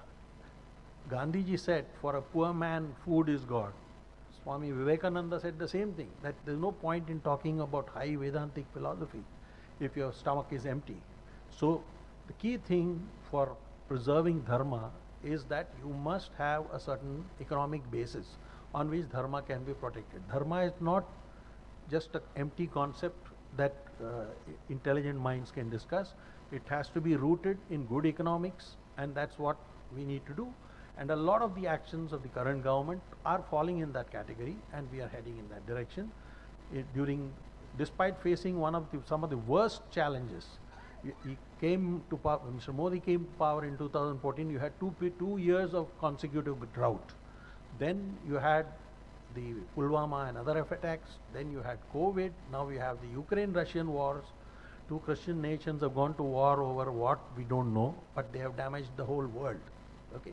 So we need to understand the circumstances in which you are trying to rebuild your economy and creating the economic wealth that will support dharma. So I think we are headed in that direction. The last thing, of course, is the arthasya moolam rajyam. The role of the state is very important, but it has to be limited, because dharma has to be carried by the people. It is not the job only of the state to do it. We have to do everything possible at the individual level, at the institutional level, family, kula, whatever you want to do. You have to carry that idea forward. So the state needs to be limited and strong, and it needs to enable economic and dharmic activities, and that is what we need to do, and people have to take it forward. So when it comes to Amrit Kal, moving from 75 years of difficult economic growth, we have reached a phase. I give the analogy of, if you want to scale Mount Everest, there are 2 phases essentially. The first phase is where you reach the base camp. What do? You have Sherpas, donkeys, mules and all carrying all your baggage. Now that is where we have reached. After 75 years, we have reached the base camp. Now to go to the peak, you need Atmanirbharta. Because the peak, the donkey is not going to come up to you and take your luggage there. You have to take it yourself. So Amrit Kal, you have to carry your luggage and reach the peak on your own efforts. So Atmanirbharta is the critical factor in the next phase of our movement towards from, we are just leaving poverty behind. We still have a lot of poor, but we are just leaving poverty behind. As an economist, I can tell you that by 2035 or 35, we will be a $10 trillion economy. We will be a middle income country. We would have left poverty behind. That is the stage at which every human being will be able to cater to his dharmic needs as well as his physical and emotional well-being, because a certain minimum level of economic development is needed. So we are about 10-12 years away from the launch of the real Amrit Kal, but we have reached the base camp now. The next 25 years, out of which the next 12 will be critical. If we are able to promote Atmanirbharta, if you are able to walk on your own legs, we will scale the peak. So with that words, I would like to stop. I'd like to say that idea of Bharat is the idea of Dharma. The idea of Dharma is the protection and engenderment of the entire universe. But for that, you need to rejuvenate Bharat. If you rejuvenate Bharat, you rejuvenate Dharma. And if you rejuvenate Dharma, there is hope for the world beyond the Ukraine-Russian war. Thank you very much. Thank you, sir. Check. Okay, thank you, sir, for your words of wisdom. ಈಗಾಗಲೇ base ಕ್ಯಾಂಪನ್ನು reach ಆಗಿದ್ದೀವಿ, ಇನ್ನೇನಿದ್ರು next ಲೆವೆಲ್ನ reach ಆಗುವಂಥ ಸಮಯ ಇದು ಅನ್ನುವಂತಹ ಒಂದು energetic ಆಗಿರುವಂಥ ಒಂದು ಮಾತಿನ ಮೂಲಕ ತಮ್ಮ ಮಾತನ್ನು ಮುಗಿಸಿದಂಥ ಅವರಿಗೆ ಮನದಾಳದ ಧನ್ಯವಾದಗಳನ್ನು ಸಮರ್ಪಿಸ್ತಾ ಇದ್ದೀನಿ. ಹಾಗೆ ಇದೇ ಎನರ್ಜಿಯೊಂದಿಗೆ ಮತ್ತೆ ಮುಂದಕ್ಕೆ ಹೋಗೋಣ. ಈಗಾಗಲೇ ಜೀವಮಾನ ಸಾಧನೆ ಪ್ರಶಸ್ತಿಯನ್ನು ಪಡ್ಕೊಂಡಿರುವಂತಹ ಶ್ರೀಯುತ ಡಾಕ್ಟರ್ ತುಕಾರಾಮ್ ಪೂಜಾರಿ ಅವರು ಒಂದೆರಡು ಮಾತುಗಳನ್ನು ಹೇಳಬೇಕು, ನಮ್ಮೆಲ್ಲರನ್ನ ಇನ್ಸ್ಪೈರ್ ಮಾಡಬೇಕು ಅಂತ ಕೇಳ್ಕೊತಾ ಇದ್ದೀನಿ. ಸಮಾರಂಭದ ಅಧ್ಯಕ್ಷರೇ, ಸೇರಿರತಕ್ಕಂಥ ಮಹಾಜನರೇ, ನಮ್ಮ ನೆಲಮೂಲದ ಸಂಸ್ಕೃತಿ, ಪರಂಪರೆ, ಚರಿತ್ರೆಯನ್ನು ಅರಿಯದವ ಬದುಕಿದ್ದು ಸತ್ತಾಗೆ ಅಂತ ನನ್ನ ಅಭಿಪ್ರಾಯ. ನಾವು ಇವತ್ತು ಅಕ್ಷರಸ್ಥರಿದ್ದೇವೆ, ಆದರೆ ನಮ್ಮ ಪೂರ್ವಜರು ಅಕ್ಷರಜ್ಞಾನ ಇಲ್ಲದವರು ಈ ವಿಚಾರದ ಕುರಿತು ಸಂಪೂರ್ಣವಾದ ಒಂದು ಜ್ಞಾನ ಇದ್ದವರು. ಅಕ್ಷರಜ್ಞಾನ ಇಲ್ಲದಿದ್ದರೂ ಕೂಡ ಆ ನೆಲದ ಸಂಸ್ಕೃತಿ ಏನಿದೆ, ಪರಂಪರೆ ಏನಿದೆ, ಚರಿತ್ರೆ ಏನಿದೆ, ಅವರದೇ ಆದ ರೀತಿಯಲ್ಲಿ ಅದನ್ನು ಉಳಿಸ್ಕೊಂಡು ಬಂದವರು. ಸೊ ಈ ನಿಟ್ಟಿನಲ್ಲಿ ಬಹುಶಃ ನಾನು ಈ ಒಂದು ವೇದಿಕೆಯಲ್ಲಿ ನನ್ನನ್ನು ನೀವು ಗೌರವಿಸಿದ್ದೀರಿ. ಅದಕ್ಕೆ ಕಾರಣೀಭೂತರಾದ ನನ್ನ ಹಿರಿಯರನ್ನು ನಾನು ಸ್ಮರಿಸಿಕೊಳ್ಳುವಂಥದ್ದು ನನ್ನ ಆದ್ಯ ಕರ್ತವ್ಯ ಅಂತ ನಾನು ಭಾವಿಸ್ತೇನೆ. ಮೊದಲಿಗೆ ನನ್ನ ವಿದ್ಯಾರ್ಥಿ ದೆಸೆಯಲ್ಲಿ ರಾಣಿ ಅಬ್ಬಕ್ಕನ ಕುರಿತ ಶಕ್ತಿಯನ್ನು ನನ್ನಲ್ಲಿ ತುಂಬಿದವರು ಯಲ್ಲೂರು ಉಮೇಶ್ ರಾಯರು, ಒಬ್ಬರು ಸ್ವಾತಂತ್ರ್ಯ ಹೋರಾಟಗಾರರು. ಇದೇ ನಮ್ಮ ಮಂಗಳೂರಿಗೆ ಸೇರಿದವರು ಯಲ್ಲೂರು ಉಮೇಶ್ ರಾಯರು. ಬಹುಶಃ ನನಗೆ ಒಂದು ರೀತಿಯಲ್ಲಿ ಗುರು ಇದ್ದ ಹಾಗೆ ಇದ್ದರು. ಅವರು ಬಹುಶಃ ವೃತ್ತಿಯಲ್ಲಿ ಒಬ್ಬ ಕನ್ನಡಕ ವ್ಯಾಪಾರಿಯವರು, ಆದರೆ ಸಾವಿರಾರು ವಿದ್ಯಾರ್ಥಿಗಳನ್ನು ಬಹುಶಃ ಒಬ್ಬ ಜವಾಬ್ದಾರಿಯುತ ಪ್ರಜೆಗಳನ್ನಾಗಿ ನಿರೂಪಿಸಿದವರು ಅವರು. ಅವರನ್ನು ಮತ್ತೆ ಮತ್ತೆ ಸ್ಮರಿಸುತ್ತಾ ಅವರ ಪಾದಾರವಿಂದಗಳಿಗೆ ನಮಸ್ಕರಿಸ್ತಾ ನನ್ನ ಮಾತನ್ನು ಪ್ರಾರಂಭಿಸ್ತೇನೆ. ಇನ್ನೊಂದು, ನನ್ನ ಹಿರಿಯರು, ನನ್ನ ತಂದೆ ತಾಯಿಗಳು. ನನ್ನ ಅಮ್ಮ ಓದಿದವಳಲ್ಲ, ನನ್ನನ್ನು ಬಹುಶಃ ಅವಳು ಬೆಳೆಸಿರುವಂಥದ್ದು ಗಾದೆಗಳನ್ನು ಹೇಳುತ್ತಾ, ಗಾದೆಗಳ ಮುಖಾಂತರವೇ, ವೇದ ಓದಲಿಲ್ಲ ನನ್ನ ಅಮ್ಮ, ಗಾದೆ ಅರಿತಿದ್ಲು.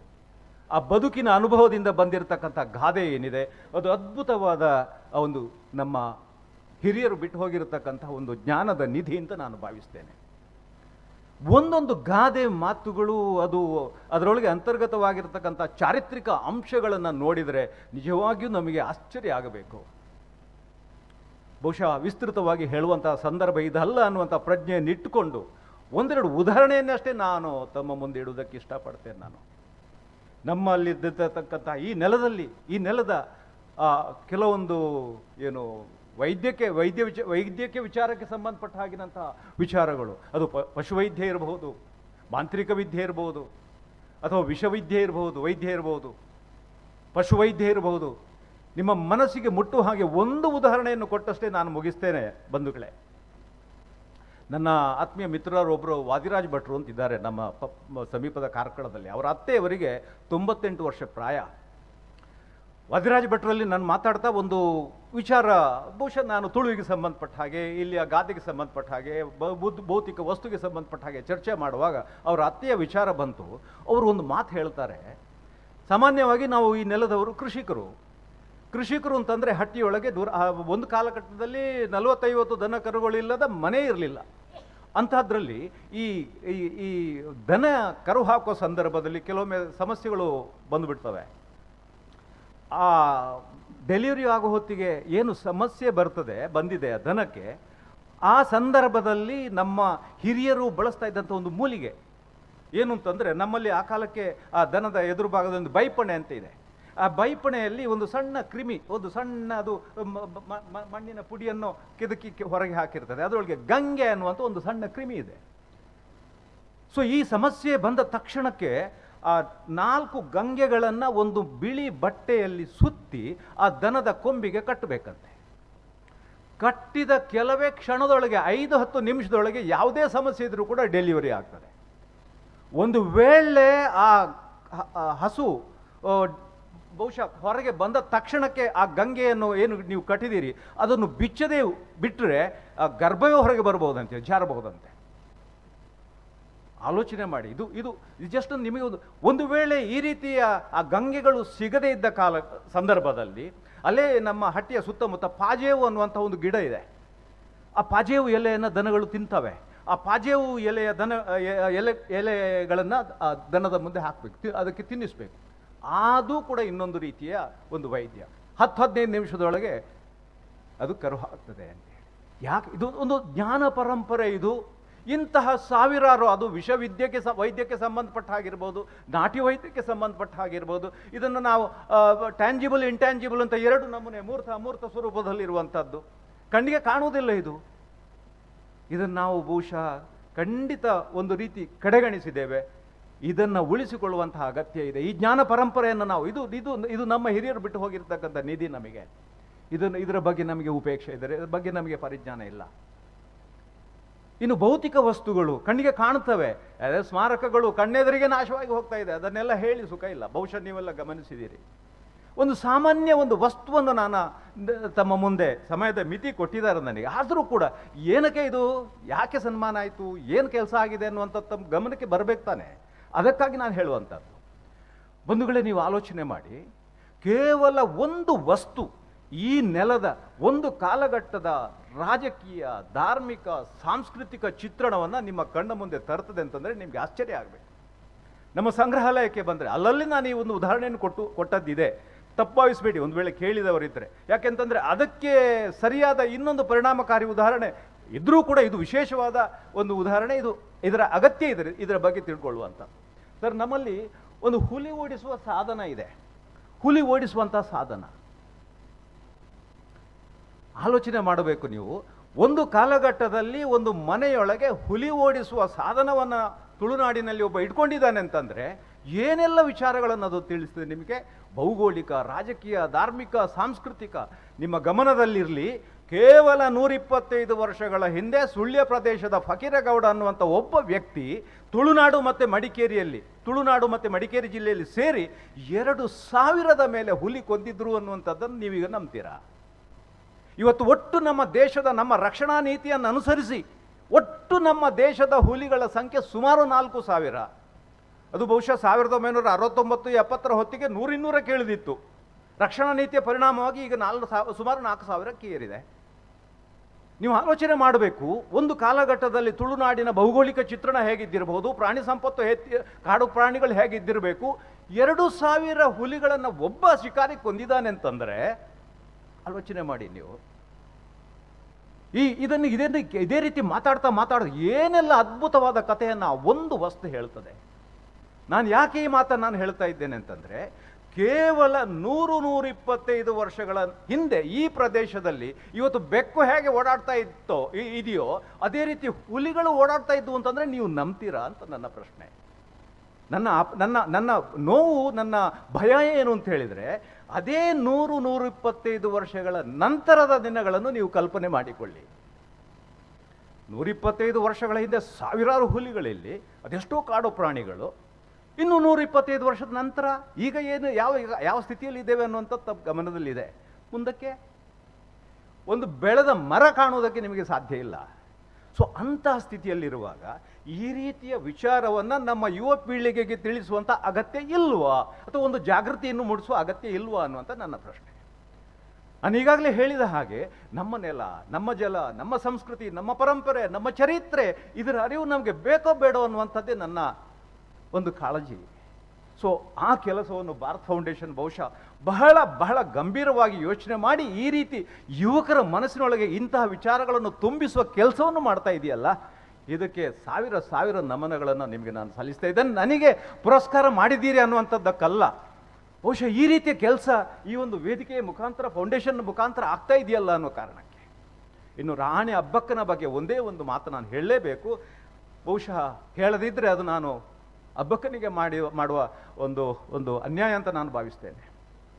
ಈಗಾಗಲೇ ಪೂಜ್ಯರು ಹೇಳಿದರು, ಬಂಧುಗಳೇ ಗಮನಿಸಬೇಕು, ಅಬ್ಬಕ್ಕನನ್ನು ಕೇವಲ ಹೋರಾಟದ ನೆಲೆಯಲ್ಲಿ ಕಾಣಬೇಡಿ, ಕೇವಲ ಪೋರ್ಚುಗೀಸರ ವಿರುದ್ಧ ಏಕಾಂಗಿಯಾಗಿ ಹೋರಾಟ ಮಾಡಿರ್ತಕ್ಕಂಥ ಒಬ್ಬಳು ಮಹಿಳೆ ಅಂತೇಳಿ ಮಾತ್ರ ತಗೋಬೇಡಿ. ಒಬ್ಬಳು ಉತ್ತಮ ಆಡಳಿತಗಾರ್ತಿಯಾಗಿ, ಏನು ಹೇಳ್ತೇವೆ, ಒಂದು ನ್ಯಾಯಕ್ಕೆ ಅವಳು ಕೊಟ್ಟಂತಹ ಪ್ರಾಮುಖ್ಯತೆ, ಕೃಷಿಗೆ ಕೊಟ್ಟಿರತಕ್ಕಂಥ ಉತ್ತೇಜನ, ಆ ಬಹುಶಃ ಒಂದು ಉಳ್ಳಾಳದಂತಹ ಒಂದು ಸಣ್ಣ ಪ್ರಾಂತ್ಯದಲ್ಲಿದ್ದುಕೊಂಡು ವಿದೇಶದೊಂದಿಗೆ ವ್ಯಾಪಾರ ಸಂಪರ್ಕ.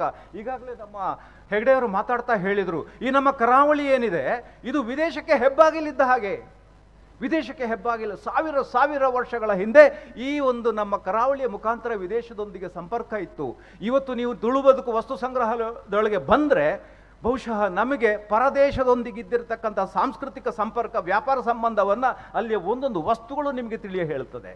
ಭೌತಿಕ ವಸ್ತುಗಳ ಮುಖಾಂತರ ಈಗ ಸ್ಥಾಪಿತ ಇತಿಹಾಸ ಪ್ರಕಾರ ನಾವು ಶಾಸನವೋ, ಲಿಖಿತ ದಾಖಲೆಗಳೋ ಅಥವಾ ನಾಣ್ಯವೋ ಇದರ ಆಧಾರದಲ್ಲಿ ಇತಿಹಾಸ ಕಟ್ಟಬಹುದು.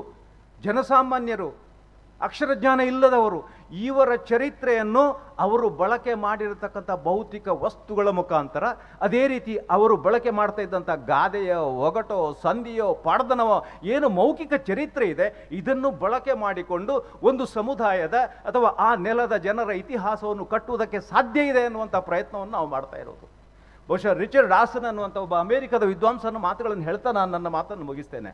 ಅವ ಹೇಳ್ತಾನೆ, ಭೌತಿಕ ಸಂಸ್ಕೃತಿ, ಮೌಖಿಕ ಸಾಹಿತ್ಯ, ಸಾಮಾಜಿಕ ಧಾರ್ಮಿಕ ಆಚರಣೆಗಳು, ರಂಗಕಲೆಗಳು, ಈ ನಾಲ್ಕನ್ನು ನಾವು ಮುಂದಿಟ್ಟುಕೊಂಡು ಒಂದು ಪ್ರದೇಶದ ಜನಸಮುದಾಯದ, ಒಂದು ಜನವರ್ಗದ ಅಥವಾ ಆ ನೆಲದ ಚರಿತ್ರೆಯನ್ನು ಕಟ್ಟುವುದಕ್ಕೆ ಖಂಡಿತ ಸಾಧ್ಯ ಇದೆ ಅಂತ ಹೇಳ್ತಾನೆ. ಕೇವಲ ಲಿಖಿತ ದಾಖಲೆಗಳೇ ಅಲ್ಲ. 30 ವರ್ಷದ ಅನುಭವದಲ್ಲಿ ನಾನು 100ಕ್ಕೆ 100 ಆ ಡಾರ್ಸನ್ನ ಮಾತನ್ನು ಒಪ್ಪಿಕೊಳ್ತೇನೆ. ಇದನ್ನು ತಾವುಗಳು ಕೂಡ ಅರ್ಥ ಮಾಡ್ಕೋಬೇಕು ಅನ್ನುವಂಥ ಮಾತುಗಳನ್ನು ಹೇಳ್ತಾ, ಬಹುಶಃ ಈ ರೀತಿಯ ಒಂದು ಅವಕಾಶವನ್ನು ತಾವುಗಳು ನನಗೆ ಒದಗಿಸಿದ್ದೀರಿ. ಮುಖ್ಯವಾಗಿ ನನ್ನ ಯುವ ಪೀಳಿಗೆಗೆ ಪ್ರತ್ಯೇಕವಾಗಿ ಹೆಸರು ಎತ್ತಿ ಹೇಳುವಂಥ ಅಗತ್ಯ ಇಲ್ಲ ಅಂತ ನಾನು ಭಾವಿಸ್ತೇನೆ. ಅವರಿಗೆ ನನ್ನ ವಂದನೆಗಳನ್ನು ಸಲ್ಲಿಸ್ತಾ ನನ್ನ ಮಾತನ್ನು ನಮ್ಮ ನಿನ್ನೆಗಳು ಬದುಕಿನ ಪಯಣದಲ್ಲಿ ಬೆರೆತರೆ ಮಾತ್ರ ಇಂದು ನಾಳೆಗಳಿಗೆ ಭದ್ರ ಬುನಾದಿಯನ್ನ ಹಾಕಲು ಸಾಧ್ಯ. ಅದನ್ನ ಮಾಡ ಹೊರಟಿರುವಂತಹ ಭಾರತ್ ಫೌಂಡೇಶನ್ಗೆ ನಮ್ಮೆಲ್ಲರ ಚಪ್ಪಾಳೆ ಸಲ್ಲುತ್ತೆ ಅಂತ ಹೇಳುವ ಮಾತಿನ ಜೊತೆಗೆ ಇಂದಿನ ಸಭಾ ಕಾರ್ಯಕ್ರಮವನ್ನ ನಾವು ಇಲ್ಲಿಗೆ ಮುಗಿಸ್ತಾ ಮುಂದಿನ ಕಾರ್ಯಕ್ರಮಗಳಿಗೆ ಸಾಕ್ತಾ ಇದ್ದೀವಿ. ಮತ್ತೊಮ್ಮೆ ಎಲ್ಲರಿಗೂ ಮನದಾಳದ, ಹೃದಯಾಂತರಾಳದ ಧನ್ಯವಾದಗಳನ್ನು ಸಲ್ಲಿಸ್ತಾ ಇದ್ದೇವೆ.